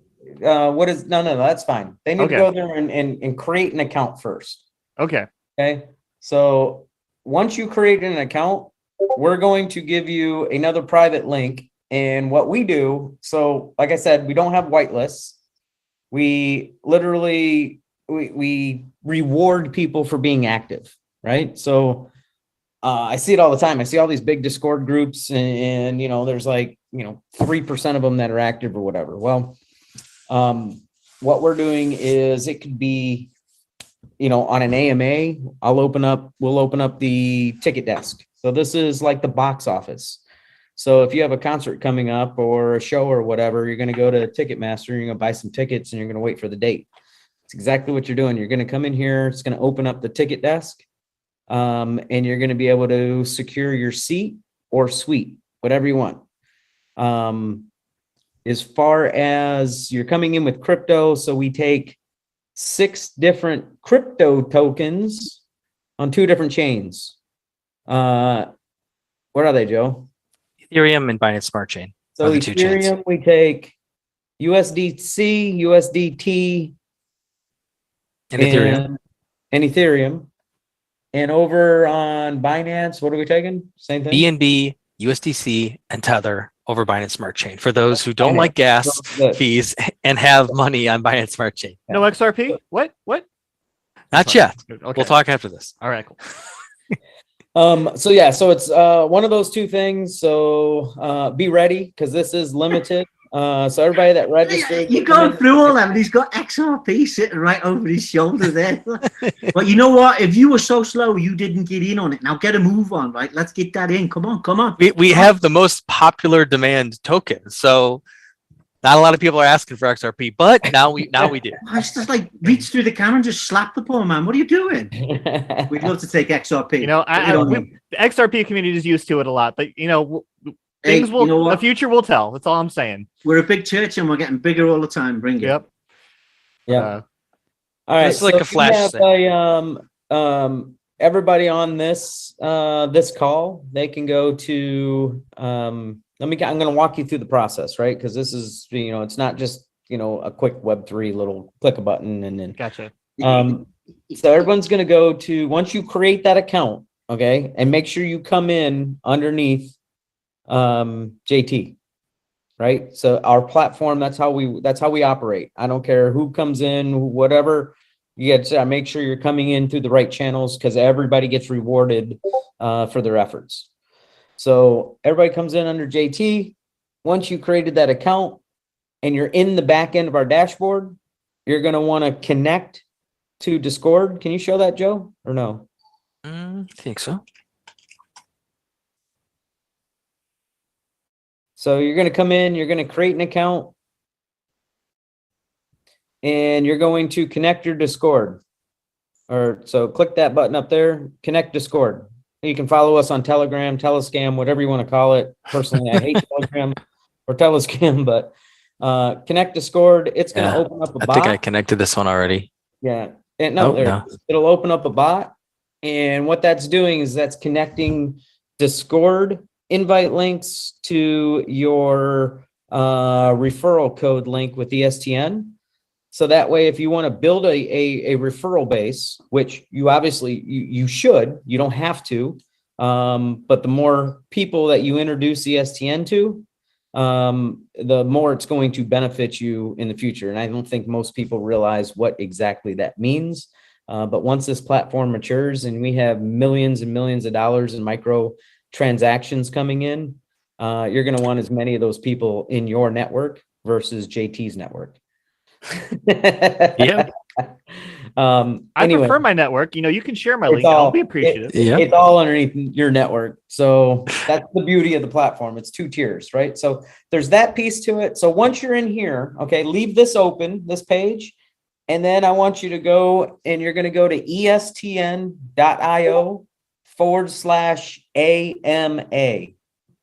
That's the link that he just dropped.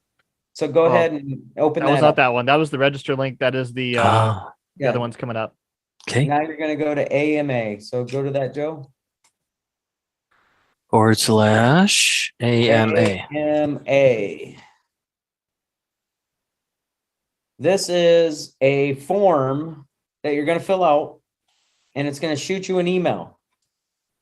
And in that email, it's going to give you specific instructions on what to do to secure your seat and to get access to the ticket desk. So you're going to fill out this form. And Joe, I don't want you to go any further in this. Well, you can fill out the form. Go ahead. It's fun. I just don't want you to show the page. Do me a favor, guys. When you go in here and you do this, we're going to leave this open for a few hours. And then we'll shut it down and you won't have access to it. And that's like our whitelist. That's our pre-sale. That's our flash sales. We're not after, I'm not worrying about not selling out the arena. We will sell out. We're doing it this way because we're building a community. And when we start going into our next phase, we need our community because they're going to be a big, big piece to the puzzle with what we're doing. Right. So if you don't want to be active or anything, you just want to be an investor and buy some seats, great. But we actually need, we want our community to be involved with what we're doing over into the gaming side and what we're building and releasing. So anyways, so it's going to give you instructions. You go in there, you're going to have options to pick which seat, or suite or where you want in the arena. Couple things to know. We gamified the hell out of this thing. So, when you're buying a seat or a suite, just like a regular arena, you got owner suites. So picture this. If you have an owner suite on the 50-yard line versus an owner suite in the end zone, which one is worth more? 50-yard line. Way better. 50-yard line, right? So everybody that's buying suites and seats, they have no idea where they know they're buying that section. They have no idea where they're buying that section. So that's a mystery, much like a lottery component. Yeah, it's much like, NFTs when they don't show the rarity yet or what have you, right? Yeah. That's our kind of form to it. On top of that, everybody that is a seat owner is entered into a massive giveaway that we're doing for just our seat owners. So that's one other reason to buy an NFT. You don't have to buy an NFT. You don't have to buy a seat in the arena. You can be a referral partner. You can come on and be a content creator. You can be a tournament operator. Content creator, you say? I'm just kidding. A streamer, a content creator, everything, right? Anything that you want to do, there's a spot for you, and we need you, right? So if you don't want to be a seat owner, great.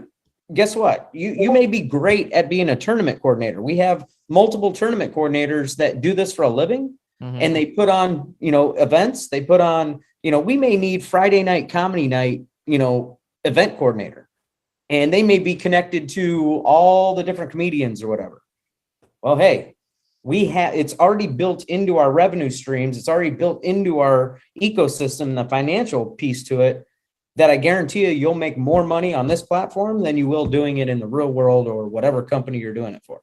I hear you. I believe you. But there's some people that are having some questions about how they get logged in and stuff. So Mad Squid here asks, do I use my real name or my doxed name, which I believe is the same? So maybe that's a joke. Isn't that the same? Right. They don't necessarily need to use their real name, but they need to use an email address that they can actually retrieve and verify with. Gotcha. Someone asked if I believe, I can't find it here, but someone asked, what if I already have an account with you guys? Like, can they still use the AMA link? No, they're already to purchase a seat. Yes. Okay. Yeah. They're so if you already have an account, you came in underneath somebody. Someone's going to benefit from you buying a seat on two levels. Someone's getting 10% of that. Someone's getting 5% of that. So every time we open up that flash sale, whoever these people, everybody came in underneath somebody. So it's just, everyone's getting paid. So if they're new and they came in using your link, they're under you. Yeah. Anybody that came in from you. Yeah. So, yeah. So JT, the next one we have, when like you told me we were going to get about 10,000, 11,000 people on the next live. I don't know if I said that, but that's if you bring it, I will make the place for them to come. I will say that. We can only bring the heat, we can't. We still need help with everybody bringing eyeballs. The point is, I'm working on it, man. I'm working on it. Right. The point is that people who sign up under you here today, if they buy something in our next AMA with or outside of what you're doing with us, then you'll still benefit because they're locked in under you. Gotcha. So imagine this. So a couple of weeks ago, I was up north. I go back and forth from Florida to Michigan, and my fiance, I'm at one of her friend's house, and I walk downstairs in the basement, and there's about 10 or 12 kids. I say kids, but they're probably 18, 19. Whoa, Rob, should you be telling the story on here? Yeah, please. About 18, 19, 20 years old, right? This can be used in evidence against you, man. Okay, go on then. So downstairs in the basement, they were all playing games, right? So they had systems set up, and someone's on Roadblocks or whatever. Someone's playing Call of Duty or whatever games they were playing. And I went down there and I kind of, did like a powwow, right? And I said, hey, what do you guys think about this? And I showed him ESTN. And I was talking to him about this referral platform, right? Because I'm a marketer. I'm an affiliate marketer by heart. I mean, that's just in my blood. It's what I do. And I wanted to see if they got it really quick. And when I kind of walked them through that, one of the kids stood up and said, you give me that link, I'll have everybody in my school within a week on your platform. In which I know, because it's going to spread like wildfire through schools, colleges, everywhere, because gamers want to play with their friends. They want to play with other gamers, right? Mm-hmm. And when you start seeing all these gamers start coming in, they're coming in from somewhere. They're coming in from somebody's link, from someone's advertising, whatever's going on, it's going to spread like wildfire. There's, this platform is built to have, 20, 30, 40 million people on it. Yeah, gotcha. It's a digital STD. That's what it is. A digital what? STD. Oh, only on a Friday. Do you get that one? Don't know what to do with that, but hopefully YouTube won't dock me for it. Oh, come on, Um, JT. You've been around the block. Look at the state here. You know what we're talking about. Come on, behave yourself. ESTN. I did. Maybe that was a grammatical error then.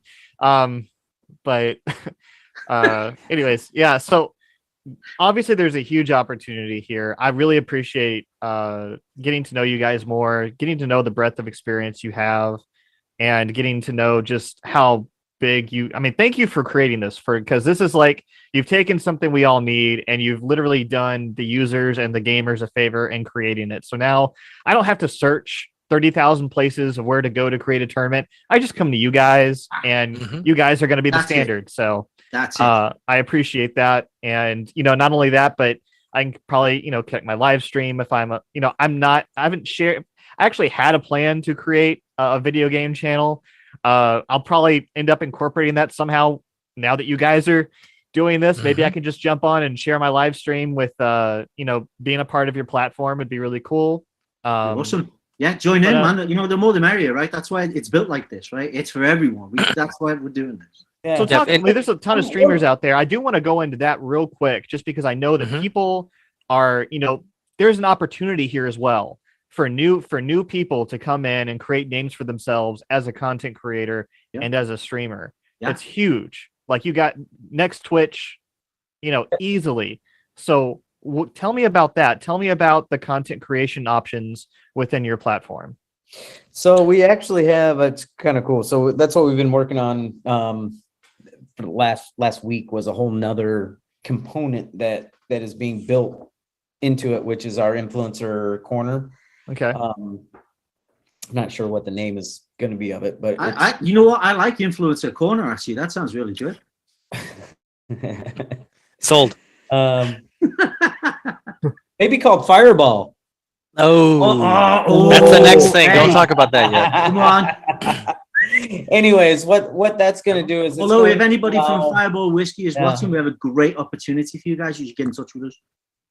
Sure. It's going to allow streamers and influencers to be able to come into our platform and build out a complete special application side to ESTN that allows them to have every component, everything that they're doing now in multiple different things, to be able to be built right into one, and for them to be able to bring in their audience, create their tournaments, monetize on their audience, have their e-commerce, have everything built into one platform, to be able to have private paid chats, private paid, kind of like almost like an OnlyFan, meets Twitch, meets wish list, and like all kinds of stuff, right? Okay, so is this something that's in development? Is this in beta with everything else? Where is this? Got all we've got all the pieces. So I mean, if you go, we also have ESTN TV. That's a whole decentralized streaming platform, right? So that's our education side. That's our tournament streaming side. Go ahead and show that, Joe. Okay. So just that's the second phase, which is in development right now. Currently, if you have a Twitch channel or YouTube, there's like 7 different streaming platforms that we can hook into here. So like we see here, this is someone's Battleground channel on Twitch that's streaming in here, because it's one more way to keep eyeballs on the tournament page here versus on Twitch or somewhere else. So if you have a stream that you want to connect in here and it's relevant to a particular match that's going on within a tournament, that's what is possible today. The phase 2 is what Robert's referring to, which is like a full-on our own version of Twitch meets Theta Network, meets earning tokens just for watching and that kind of stuff. Gotcha. Okay. And we have a mock-up for that. Yeah. So is that something you're showing, or? Yeah. This is okay. ESTN TV. Show them the clip with Rob in the bath. That's really cool, man. I like that one. Sorry, this will be a complete decentralized ad streaming network for education, full content streaming, audience. The viewers will be able to get paid. The content creators are getting paid.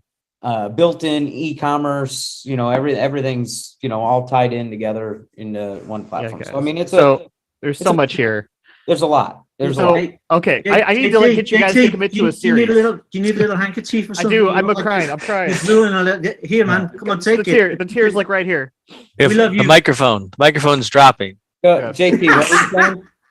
I would really Look, love to commit to It's the JT if I can channels get- right here. if I can get you guys to do a series for me about, because I really want to break down. You've talked about so much tonight. I really Mhm. want to break down each and every. Or is there a place where people can go and learn about each of these pieces separately, or like can I have you guys on to go in depth Mhm. and Yeah, like a there's- video for each? You know, honestly, I mean, the reason why we kind of opened up the doors on a lot of this stuff, I didn't want to, right? Bottom line is what we're focused on is register to claim your free vault box Okay. and come on the journey, come for the ride. If you don't want to come from the ride and you don't want to be part of the audience, sit on the sidelines and watch, and you're going to be left out.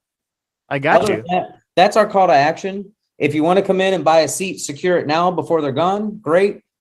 Get your vault box. Everything else. Yeah, I think JT's you looking a guys little figure further it down the out. line. Everybody in the audience, they're smart. If they can't do research and figure it out, I'm not going to tell them right now.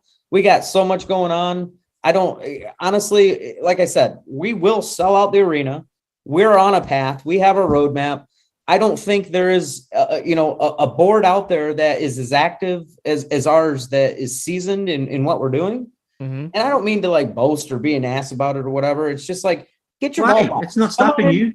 Come on into our community and be part of it. No. And You yeah, know, none of this go is for the financial ride. advice, guys, but these Go for are the ride. opportunities. And so I do, but again, my job as a content creator is to inform the community. And so I would like to be able to give them a better breakdown of what you have to offer that, Sure. that we can all cover in the same AMA, because there's a lot. so just the UPR alone and the Mhm. opportunities that will drive, Yeah. I think is huge. And then you have layers on.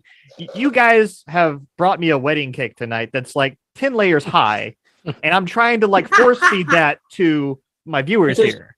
JT, this isn't someone that put something together 6 months ago. This is 5 years of my life. I This is believe you. 5 years of building. Yeah, no, he's Right? complimenting You you. don't right? you don't get Yeah. this in 6 months, right? Yeah, I mean, so it takes a little time. that's why it's put together properly and and everything's kind of done, this way.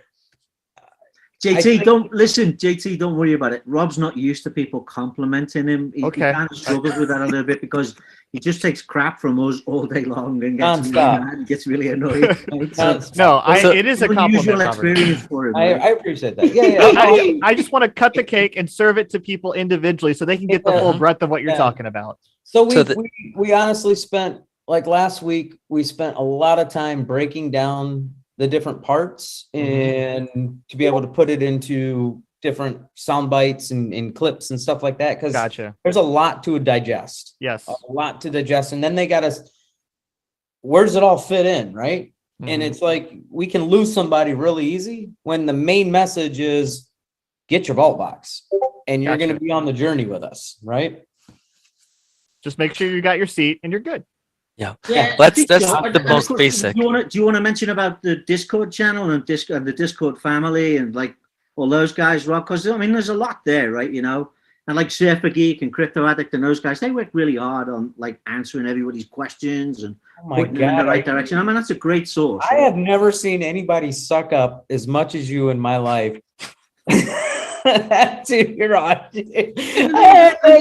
Listen, it's not my fault if the people have spoken and they have chosen their true champion and the one that they love the most. I know that's what you wanted, but I'm sorry to disappoint you. It's the end. It's just the way it is, man. That's JT. That's JT. Come into our He wants to Discord. It's come a out lot for of me with a fun. beer and he just wants to chat about this. That's what he wants to do. Our Discord is very fun, and sometimes there'll even be a spontaneous all-nighter poker tournament in Discord. And that's where I can school Robert, right? Yes, Okay, good. prove it. I don't know. I think Prove it's one of the few Discords that we're all in there, right? So it's like they get full access to us. I mean, I go into some of these Discords and no one's doxed. I mean, they're like, "Oh, are you doxed? Are you doxed?" Like the first thing. I mean, no different than that Telegram group. I'm like, "Am I doxed? Really? You want That's my the cell phone number? Here's where I live. Here's our board. I don't think we could be more doxed." Gotcha. Well, I do have a question here because someone's kind of super chatted me, so I feel, of course, obligated to get this one out for sure. Is there a level 3 referral? If I gave my link to someone and they signed up, and they gave up to another person, and they got someone else to sign up, so I get level 3? Yeah, we're not an MLM company. I mean, come Okay, on. I don't know. Two. It's for a good reason. It's for a good reason. Glad that he said that. If You there guys was a know- level 3 or beyond, we would dilute stay the legal. tokens too much. So it's to protect everyone and make everyone's tokens worth more Gotcha. by Okay. only doing 2 levels. Good question and great clarification. It was a great I question. was having the same thoughts as well. I was like, wait a So- second. Also, here's a huge difference with what we're doing versus an NFT collection. Okay, so what we're doing is we're in the middle of a $25 million race, right? Yep. So that's the arena, 18,100 seats. It makes up $25 million. That $25 million isn't going to us. That goes to the liquidity pair to the token. So the Wait, beauty what? of what we're doing, What? the beauty Wait of a what we're minute. doing, Ian thought he was getting 25 million. okay, the beauty of what we're doing is we can actually set the token price. Yep. Does that make sense? It does.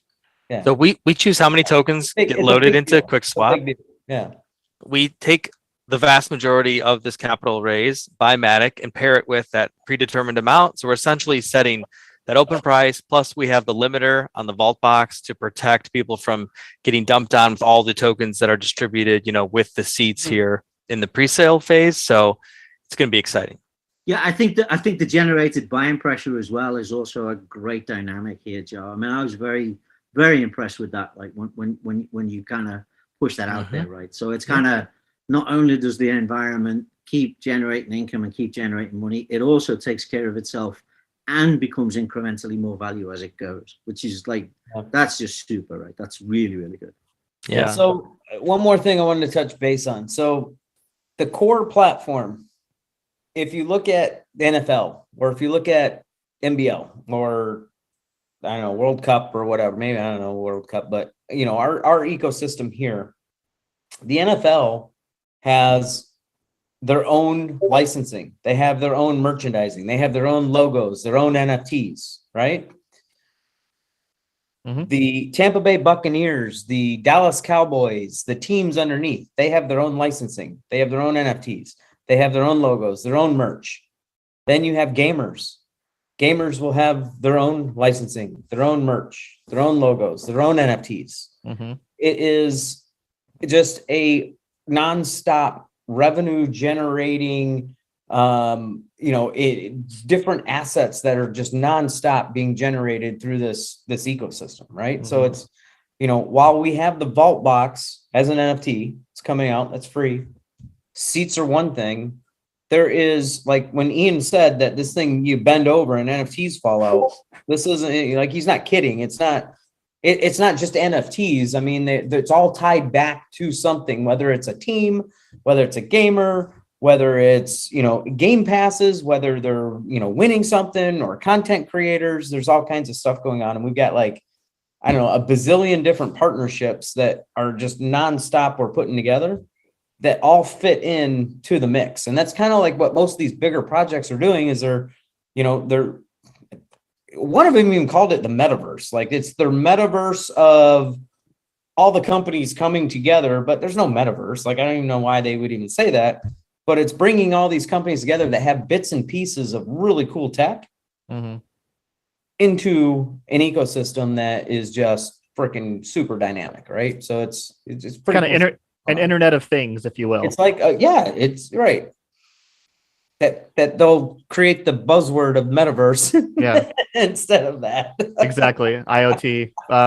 So I do have another question here. What does the team see as the biggest risk to the success of this project? And I thought it was a really good question. I appreciate that as a project manager and Scrum Master. Probably me. Yeah. Robert, he's volatile. I mean, he likes to gamble, so I mean, there's that, right? So Yeah. it's like, how'd the project fail? Well, Robert lost it all on a Discord, No. poker Pull match. one for the pole one. Ian, what's the biggest risk? Or Chris. Chris is in the. What are you asking me? What's the It's biggest like, risk? what's the biggest risk of failure? I mean, with any of these platforms, it's difficult to get mass adoption. And that's why we have focused a lot on getting big partners that have existing user bases, like our big seed investors that we will be announcing here soon. So, with any of these projects, that is the risk, is whether or not you can get mass adoption. We think we're doing well so far in that category, but that's the only thing I can think of in terms of how a platform could fail. Yeah, I wanted to also ask real quick in terms of, have you guys heard of Ultra at all? I've heard of it. Okay. So it has a couple people in the gaming industry that are behind it, and they are essentially trying to be one of my goals of my channel is to connect people with other people and different projects together, because rising tides raise all, right? And so Ultra is a Steam kind of because Steam won't go into blockchain, and so they're trying to do a replacement of Steam. So thought that they might be interested in a partnership, because it sounds like there are very cohesive goals there. So yeah. So I think the thing that you got to consider with this though is that it's a very unusual proposition in that we play nice in the sandpit with everybody, right? So we're not out to take somebody else's market share. We're not out to cut somebody out of the business. We're not out to remove anybody from the board or stuff.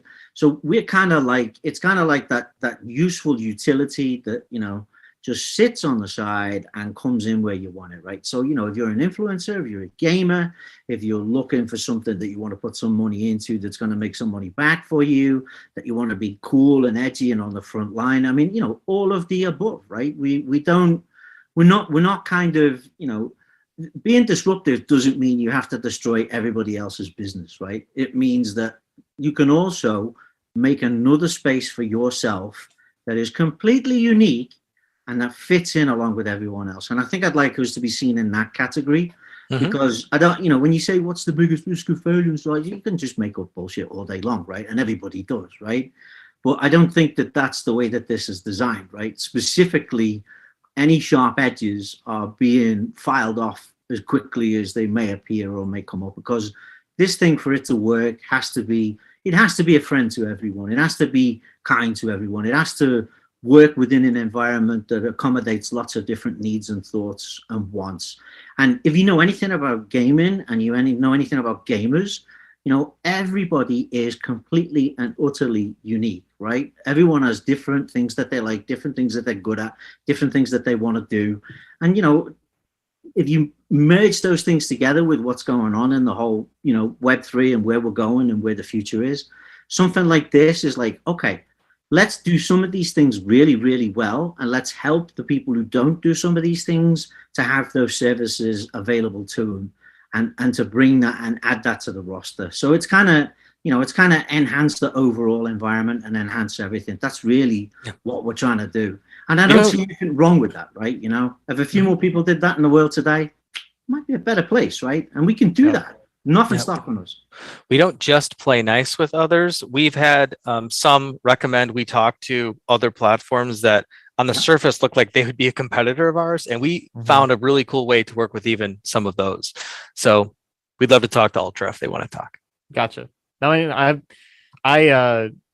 the crypto space has a very, and this is one of the things that the block is trying to change, but it can be very tribalistic. And so, I'm JTXRP. I'm very passionate about XRP, but I hold like, what is it? 40 other things at least besides XRP. So, and of course, some of those are on the XRPL ledger. But I do think that rising tides raise all ships. But I've got a question because of what XRP is going through right now, and because you're telling me that you're having a pre-sale, rings security to me. And so can you explain just a little bit for the my community that is like pre-sale bad? Like, can you explain that a little bit? So we're not going to like all get caught up in the SEC. Right. So part of structuring this properly, and us having done projects in the past, and we have some of the biggest SEC attorneys on earth, is that we are not selling any token throughout this entire process. All ESTN tokens fall in your vault for free once you're buying an NFT. And the NFT is actually a license to run a node. So even though the node software isn't really doing anything tangible yet, that is the use case for why a user is receiving license revenue in the form of credits, which, yes, eventually can be turned into USDC or whatever or XRP or whatever you'd like on a decentralized exchange later. So we're technically registered in the Bahamas. We are not selling tokens. The tokens are free, and actually they have more true utility within our ecosystem, like game credits and prize credits and things like that, than most other platforms can say that they have. Gotcha. Okay. Yeah, I mean, again, I don't know. Yeah, there's so much, guys. I've got like 30,000 questions. You showed documentation earlier. Where do we find that?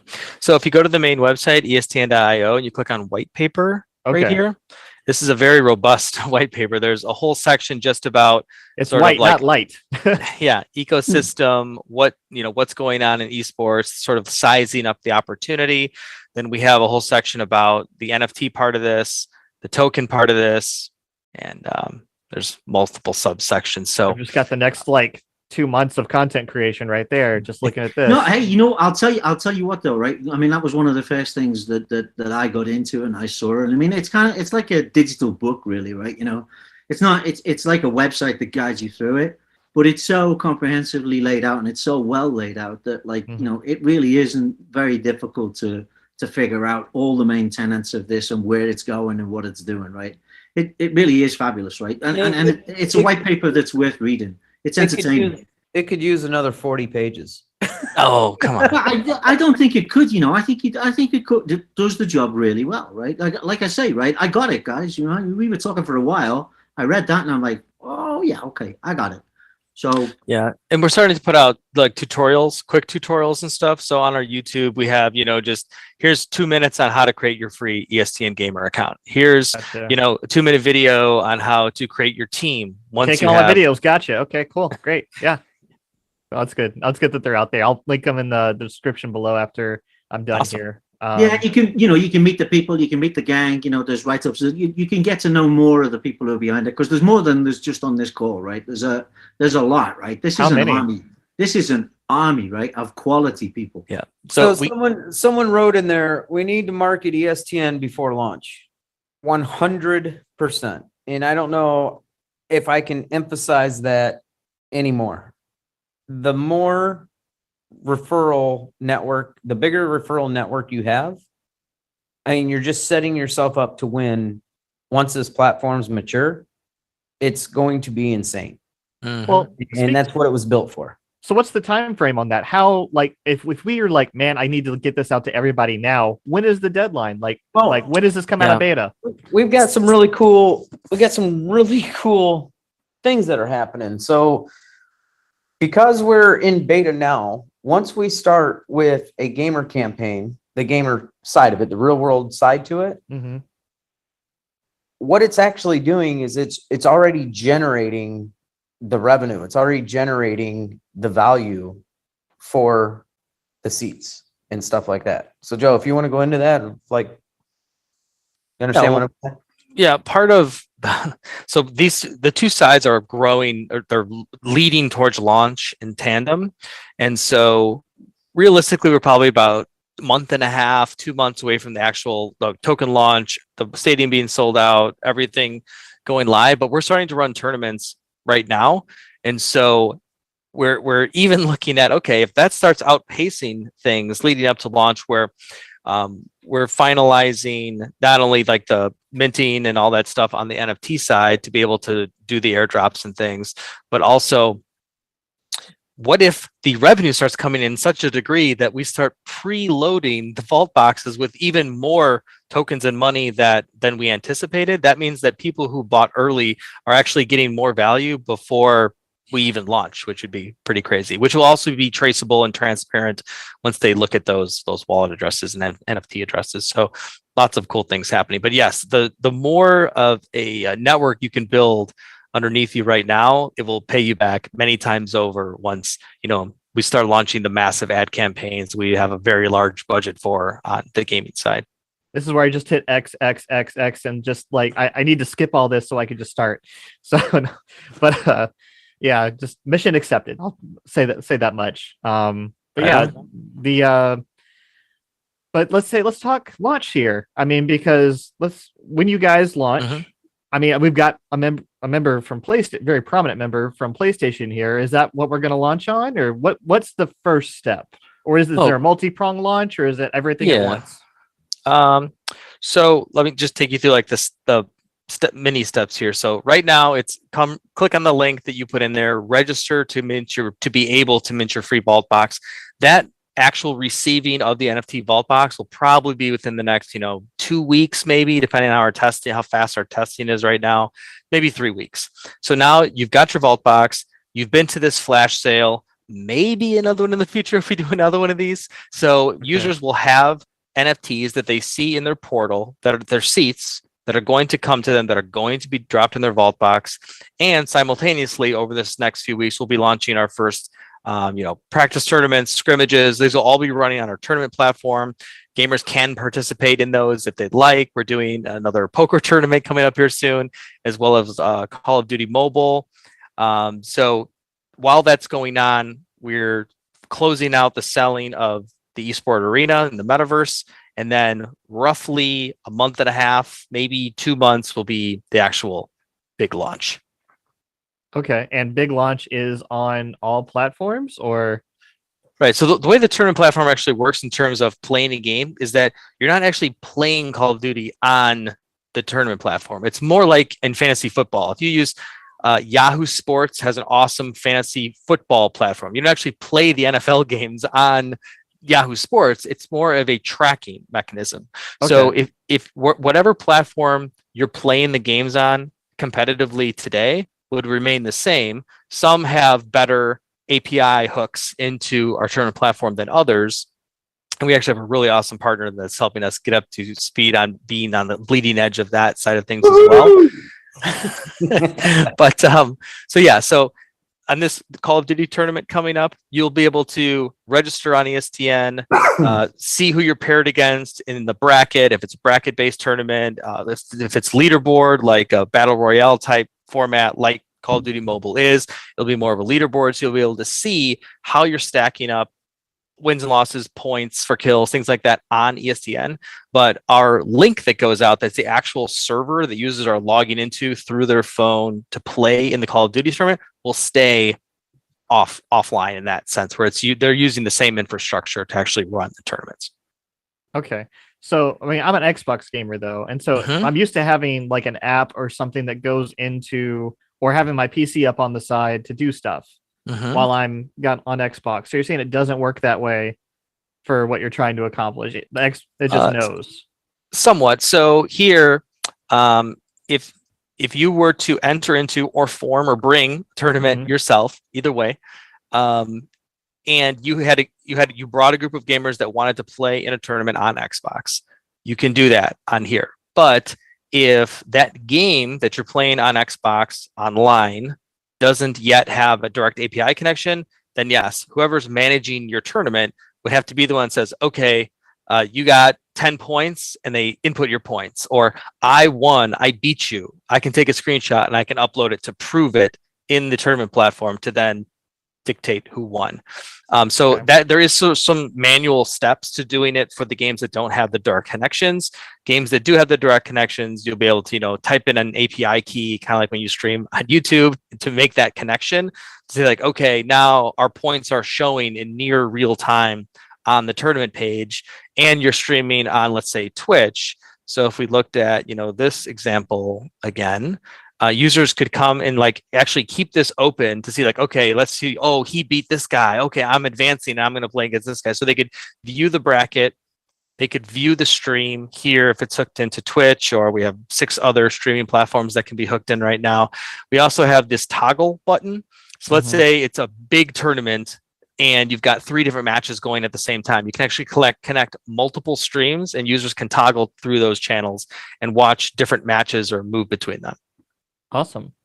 So we're also, one more feature is we want to keep as many cool features on here as possible. So we're actually next integrating the actual chat from Twitch on our screen here as well, which would be like in the lower right. Really, really cool. So you can do your trash talking or whatever you would do normally on Twitch. So again, I play Call of Duty, and I'm Mhm. a huge zombies fan, but I do still play multiplayer every now and then as well. And you know, I play. Not sure if you're familiar with all the issues that went on with what was it? We were all fighting against each other. It's like where you drop in. I'm going blank on the name, guys. I'm sorry. The game? But yeah, the Call of Duty game that came out, huge, massive download. It's free to play. Mhm. You all drop in. There's 4-on-4 or 4 teams of 4. You try to attack each other. Forget the name of the game. Yeah, I'm forgetting Warzone maybe. Warzone, yes. And so tons of cheaters, guys. Mhm. Tons and tons of cheaters. Yep. And so now you're enabling them with a centralized with a platform that's decentralized in what it does, but you're not going to have one place to lie, essentially. And so how are you guys going to combat that when there's tons of cheaters, tons of people who might be tempted to be dishonest? Like as a gamer, how are you guys going to deal with that? Yep. So great question. And though this can't solve it in every case, we have advisors that are literally the kings in esports that like deal with cheaters all day, every day, and have banned more people than we can imagine. So believe it or not, the easiest way is how we're doing it, which is the base level, which is if I am in a match against you and I say that I beat you, I take a screenshot, I upload it here. And could you doctor that? Sure, you can go to Photoshop and change it, whatever. But Guys, the person who you just beat would know that you're lying because they beat you or whatever. So that's part of the beauty of having this UPR score built in, is that everything you're doing, all the countless hours you're putting in, is to build your score. And the fastest way to get kicked off and have your score go to 0 is for you to be caught cheating. So there's that additional incentive on our platform where everything and all across all games and platforms of your entire esport life is based on you having a good score. No different than your credit score, right? So could somebody go, overcharge their credit card or not pay their mortgage or whatever? Sure, but now you're pretty much ruined. Gotcha. So there's that component of it. And then there are other tournament platforms that have a little piece of software you can install on your PC, and it tries to, root out whether or not you're cheating, or you put some mod in there where you can hide behind a rock and like never be killed, or you have unlimited ammo. And that might, work well for a PC, but you just can't install that type of software on other platforms, obviously, in mobile devices. So we think that this way of, having a provable way to show that you've won, and for users to be incentivized by always wanting to protect and grow their UPR score is the best path. One additional way, which is a phase 2 thing, is to ultra verify that it is the person who claims they're playing, and they can do that by connecting their wallet. So if you are forced to authenticate, or you gain an extra, check mark next to your name or whatever, that you are authenticated through connect your MetaMask or whatever that Web3 component may be, is one additional step of authentication that we will have that other esport platforms don't have. Gotcha. On that note, someone is asking, will ESTN have an app so they can scan a QR code of that win or what have you? Yep. All kinds of cool yeah, stuff. so to actually just view the tournament platform now, it is responsive enough to view and do most of the functions on a smartphone, but functionality that's specific and necessary in a smartphone actual app could be coming out. We haven't found any reason to build that here in this first phase, though. Gotcha. I mean, for me as a player, I can see that feel of reassurance, but honestly, I'm not into I was a part of a clan back in the day for a couple games, but it's been a while, guys. So I don't know what you guys have advanced in since, and it was definitely before Twitch. So, yeah, and all this cool stuff you guys are creating. There's some other questions.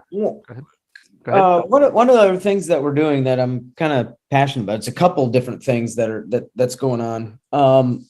Because the platform creates leagues, I kind of came up with this crazy idea a while ago, and it was to create the crypto esport league. And really what that does is it's tremendous. Not only is it fun, not only does it creates so much more community and deeper community, but it allows all these other NFT collections to come in and it goes back to what we always say too. I'm surprised you've said it a couple times, is a high tide rides all boats, right? Rises all boats.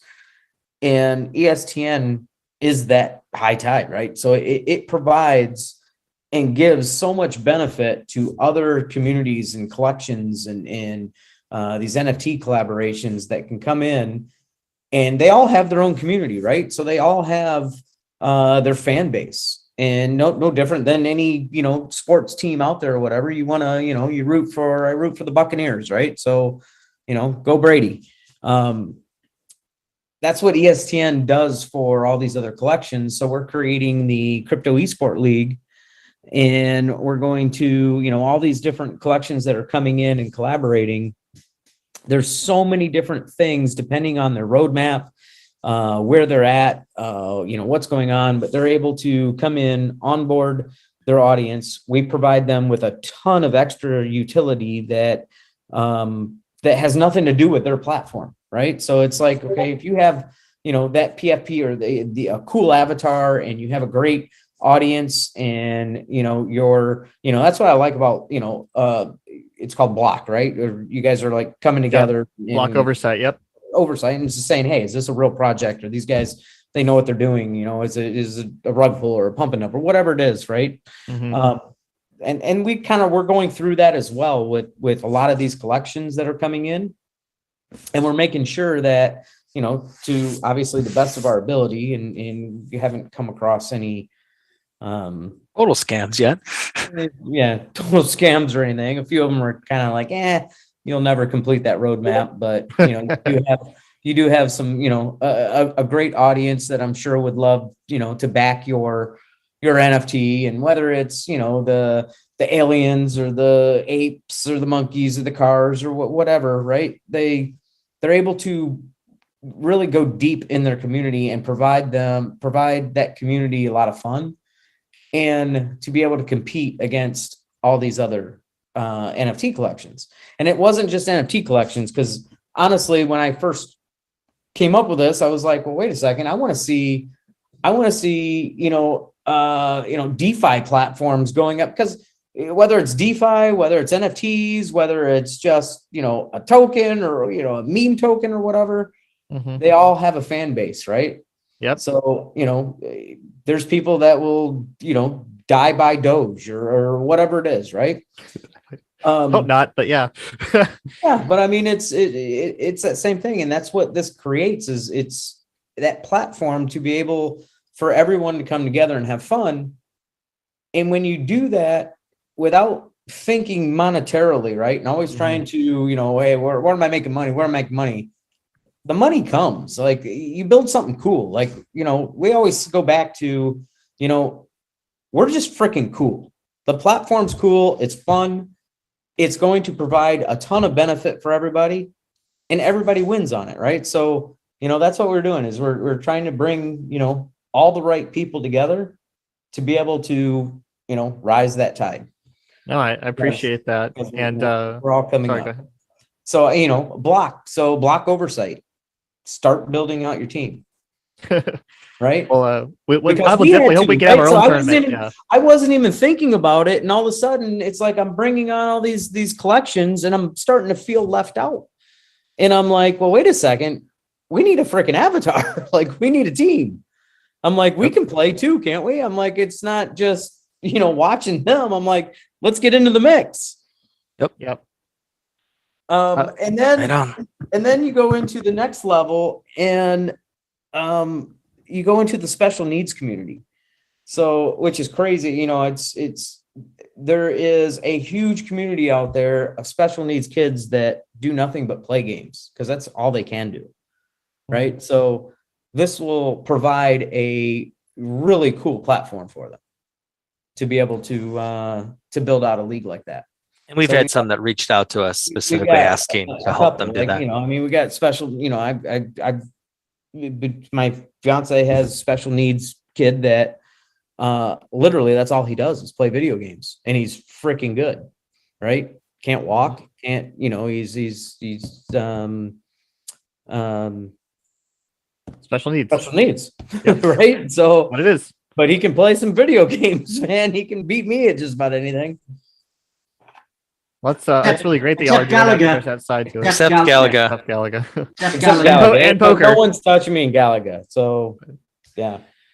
I do have another question here. I think this is more goes to like the kind of games that people can play and incorporate with your platform. But Dia is asking, can VR headsets be used for ESTN gaming? And you guys are not controlling the games, right? You're just a platform for the games, to Right. be tournaments. So if they're playing with, say, Oculus in a particular competitive game, they can do that exact same format. And whoever wins or loses would simply be uploaded or connected through the API and run that way. So short answer is yes. And actually, we're working with some partners that might be integrating just some silly fun games, but they're competitive. So imagine like digital paper, rock, scissors or Connect 4 or things that users would, be fun to play. And some of these partner communities that are just looking to, motivate and engage with their community, and they need a game that everyone instantly knows how to play. That's one way to do it. Gotcha. I did want to introduce you to one project that is it's going to be kind of like Mario Kart is how it's been described, but it's basically a bunch of corgis racing each other over a 3D platform. I would love to. Yes, and so who doesn't, right? Unless you're just a corgi hater, in which case I feel sorry for you. But they have I could see them incorporating, because their dogs are NFTs, and they will, they could essentially come to here to set up a tournament inside of their game. So that would be a great way to collaborate and utility there as well. Absolutely. So a lot of these partner projects that we have coming in, some of them do have their own games, and some of those are competitive. So it's really a perfect fit because we not only kind of cross promote and bring engagement to each other's community, but they're actually now going from running their scrimmages and tournaments for their own game on spreadsheets and now doing it on a real tournament platform here. So that's a good fit. Yeah. No one likes spreadsheets. I mean, I'm an agile, so I really don't like spreadsheets, to be honest. But let's see if we got another. Smokes, JT, you got people paying you. Where? What happened? Super chats. You got people paying you on here. I mean, that's part of the referral network, right? I mean, we get half, right? I can break off two. This is going to get awkward. You give me an now, man. NFT, I'll break you off 250. How about that? I didn't even. Listen, realize- I got a jet, guys. I got to get out of here. I got an Olympic swimmer. I got to go pick up. Believe it or not. So, Okay.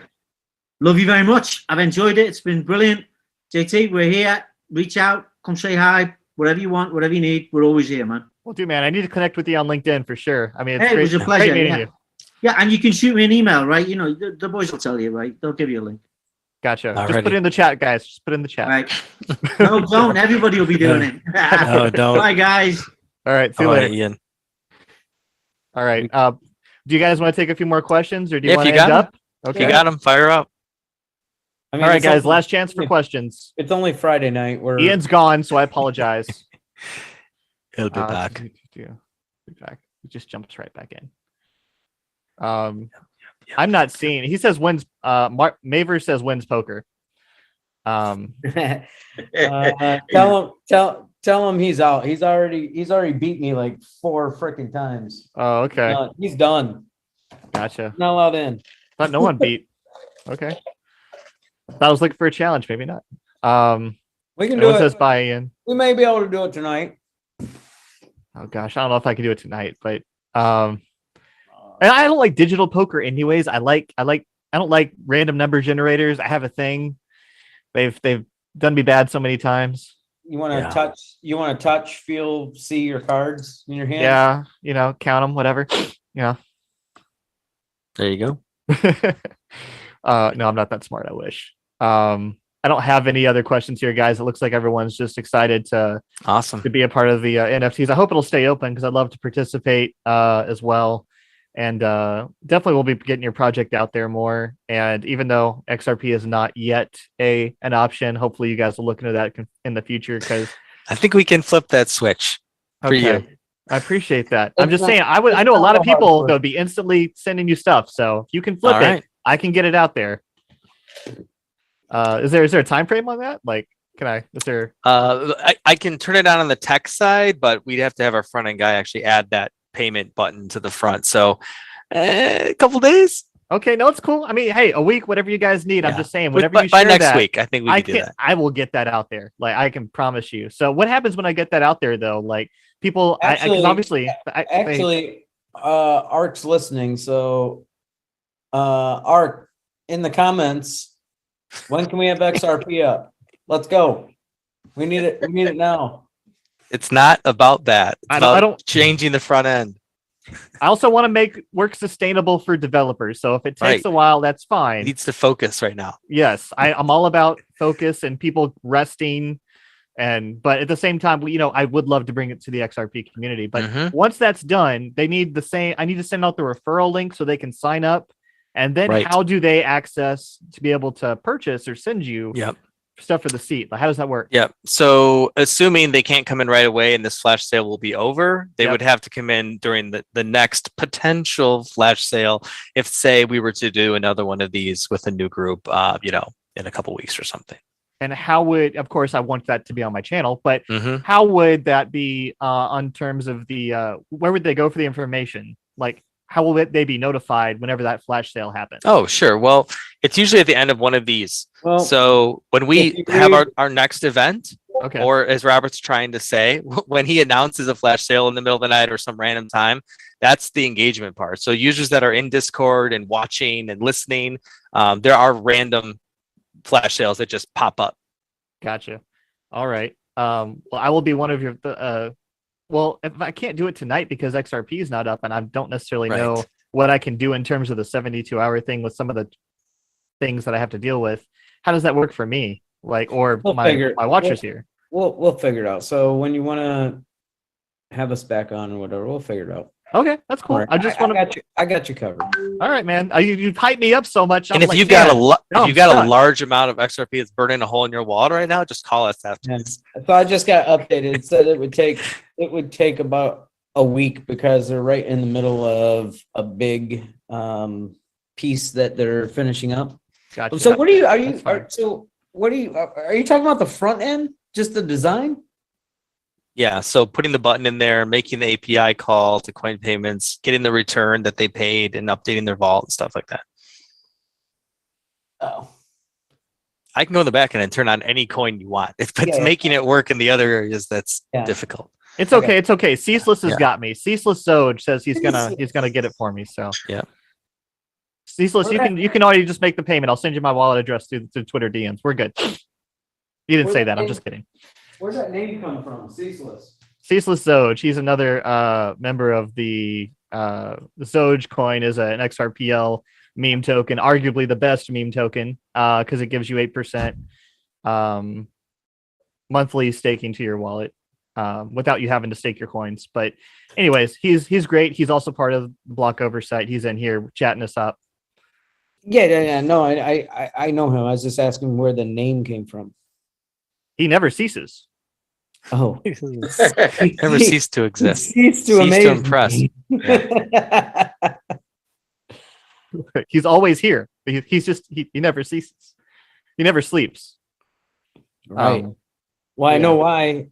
Because I get like 4 bazillion updates from a group that we're in. Can you stop that? You can't stop progress, as you well know. So. But yes, anyways, guys, I really do appreciate you coming out. You've given so much of your time to us, and I really do appreciate that and the opportunities. Hey, let's do a plug. Let's do a plug for block oversight. Okay. I mean, how do we get, but I mean, is there anything that, I mean, for an audience? So, I mean, honestly, I think it's made for projects, right? Yeah, so block oversight is going to be a place by the blockchain for the blockchain to where we can help not only call out bad actors, but that is going to be it's not really the focus, but it's going to happen because we're trying to be a light in the space. So if you want to join, if your project is a legitimate project, you will go through essentially a very stringent audit of what you're doing, the blockchain, your project. And if you pass that audit, you have the option to become part of block oversight. And so you're an approved project and you have access to You get other the approved seal. projects. You get the seal, baby. Yes, you get the seal, and of Right. course you get the access and help and the collaboration of those within block oversight. And so that we can all promote best or strong practices throughout the community, Sure. and so that we can make the blockchain space better and act together if anything ever comes up to get in our way, essentially. Right. Right on. So Love it. appreciate that. Love it. Did we pass? Am I allowed in? There's more due diligence required. Oh, okay. I don't know. I don't. You have to ask Ceaseless. He's actually, I think, one of the people that are auditing that. Ceaseless, am I allowed in? Major networking, you said. Okay. Yeah, I'd be interested to know what the Well, we requirements missed it. are. We missed it on Thursday. I had like so much going on, but Yeah. next Thursday, I think it's Thursday at like 9 or whatever. All right, guys. So on. what else? So I'm gonna leave that ticket. I'm gonna leave the box office open for a little bit, Okay. and when it's done, and then we'll do it again. Alrighty. Sounds like a plan. I really do appreciate you guys having on. I'm JTXRP. This is everyone from ESTN, or at least some of the people from ESTN. And Right on. well, make sure to like, share, subscribe. Really appreciate you guys showing up. And if you're viewing this later, hope you will check them out. And my link will be in the description if you want to use it to participate. And make sure you sign up for their Discords and everything else, which will also be in the description after I put it there. But we'll see you later, right. guys. We're out. Awesome. Have a good one. Bye-bye. Thanks for having Take care. us. Bye-bye. Bye. We have stopped streaming.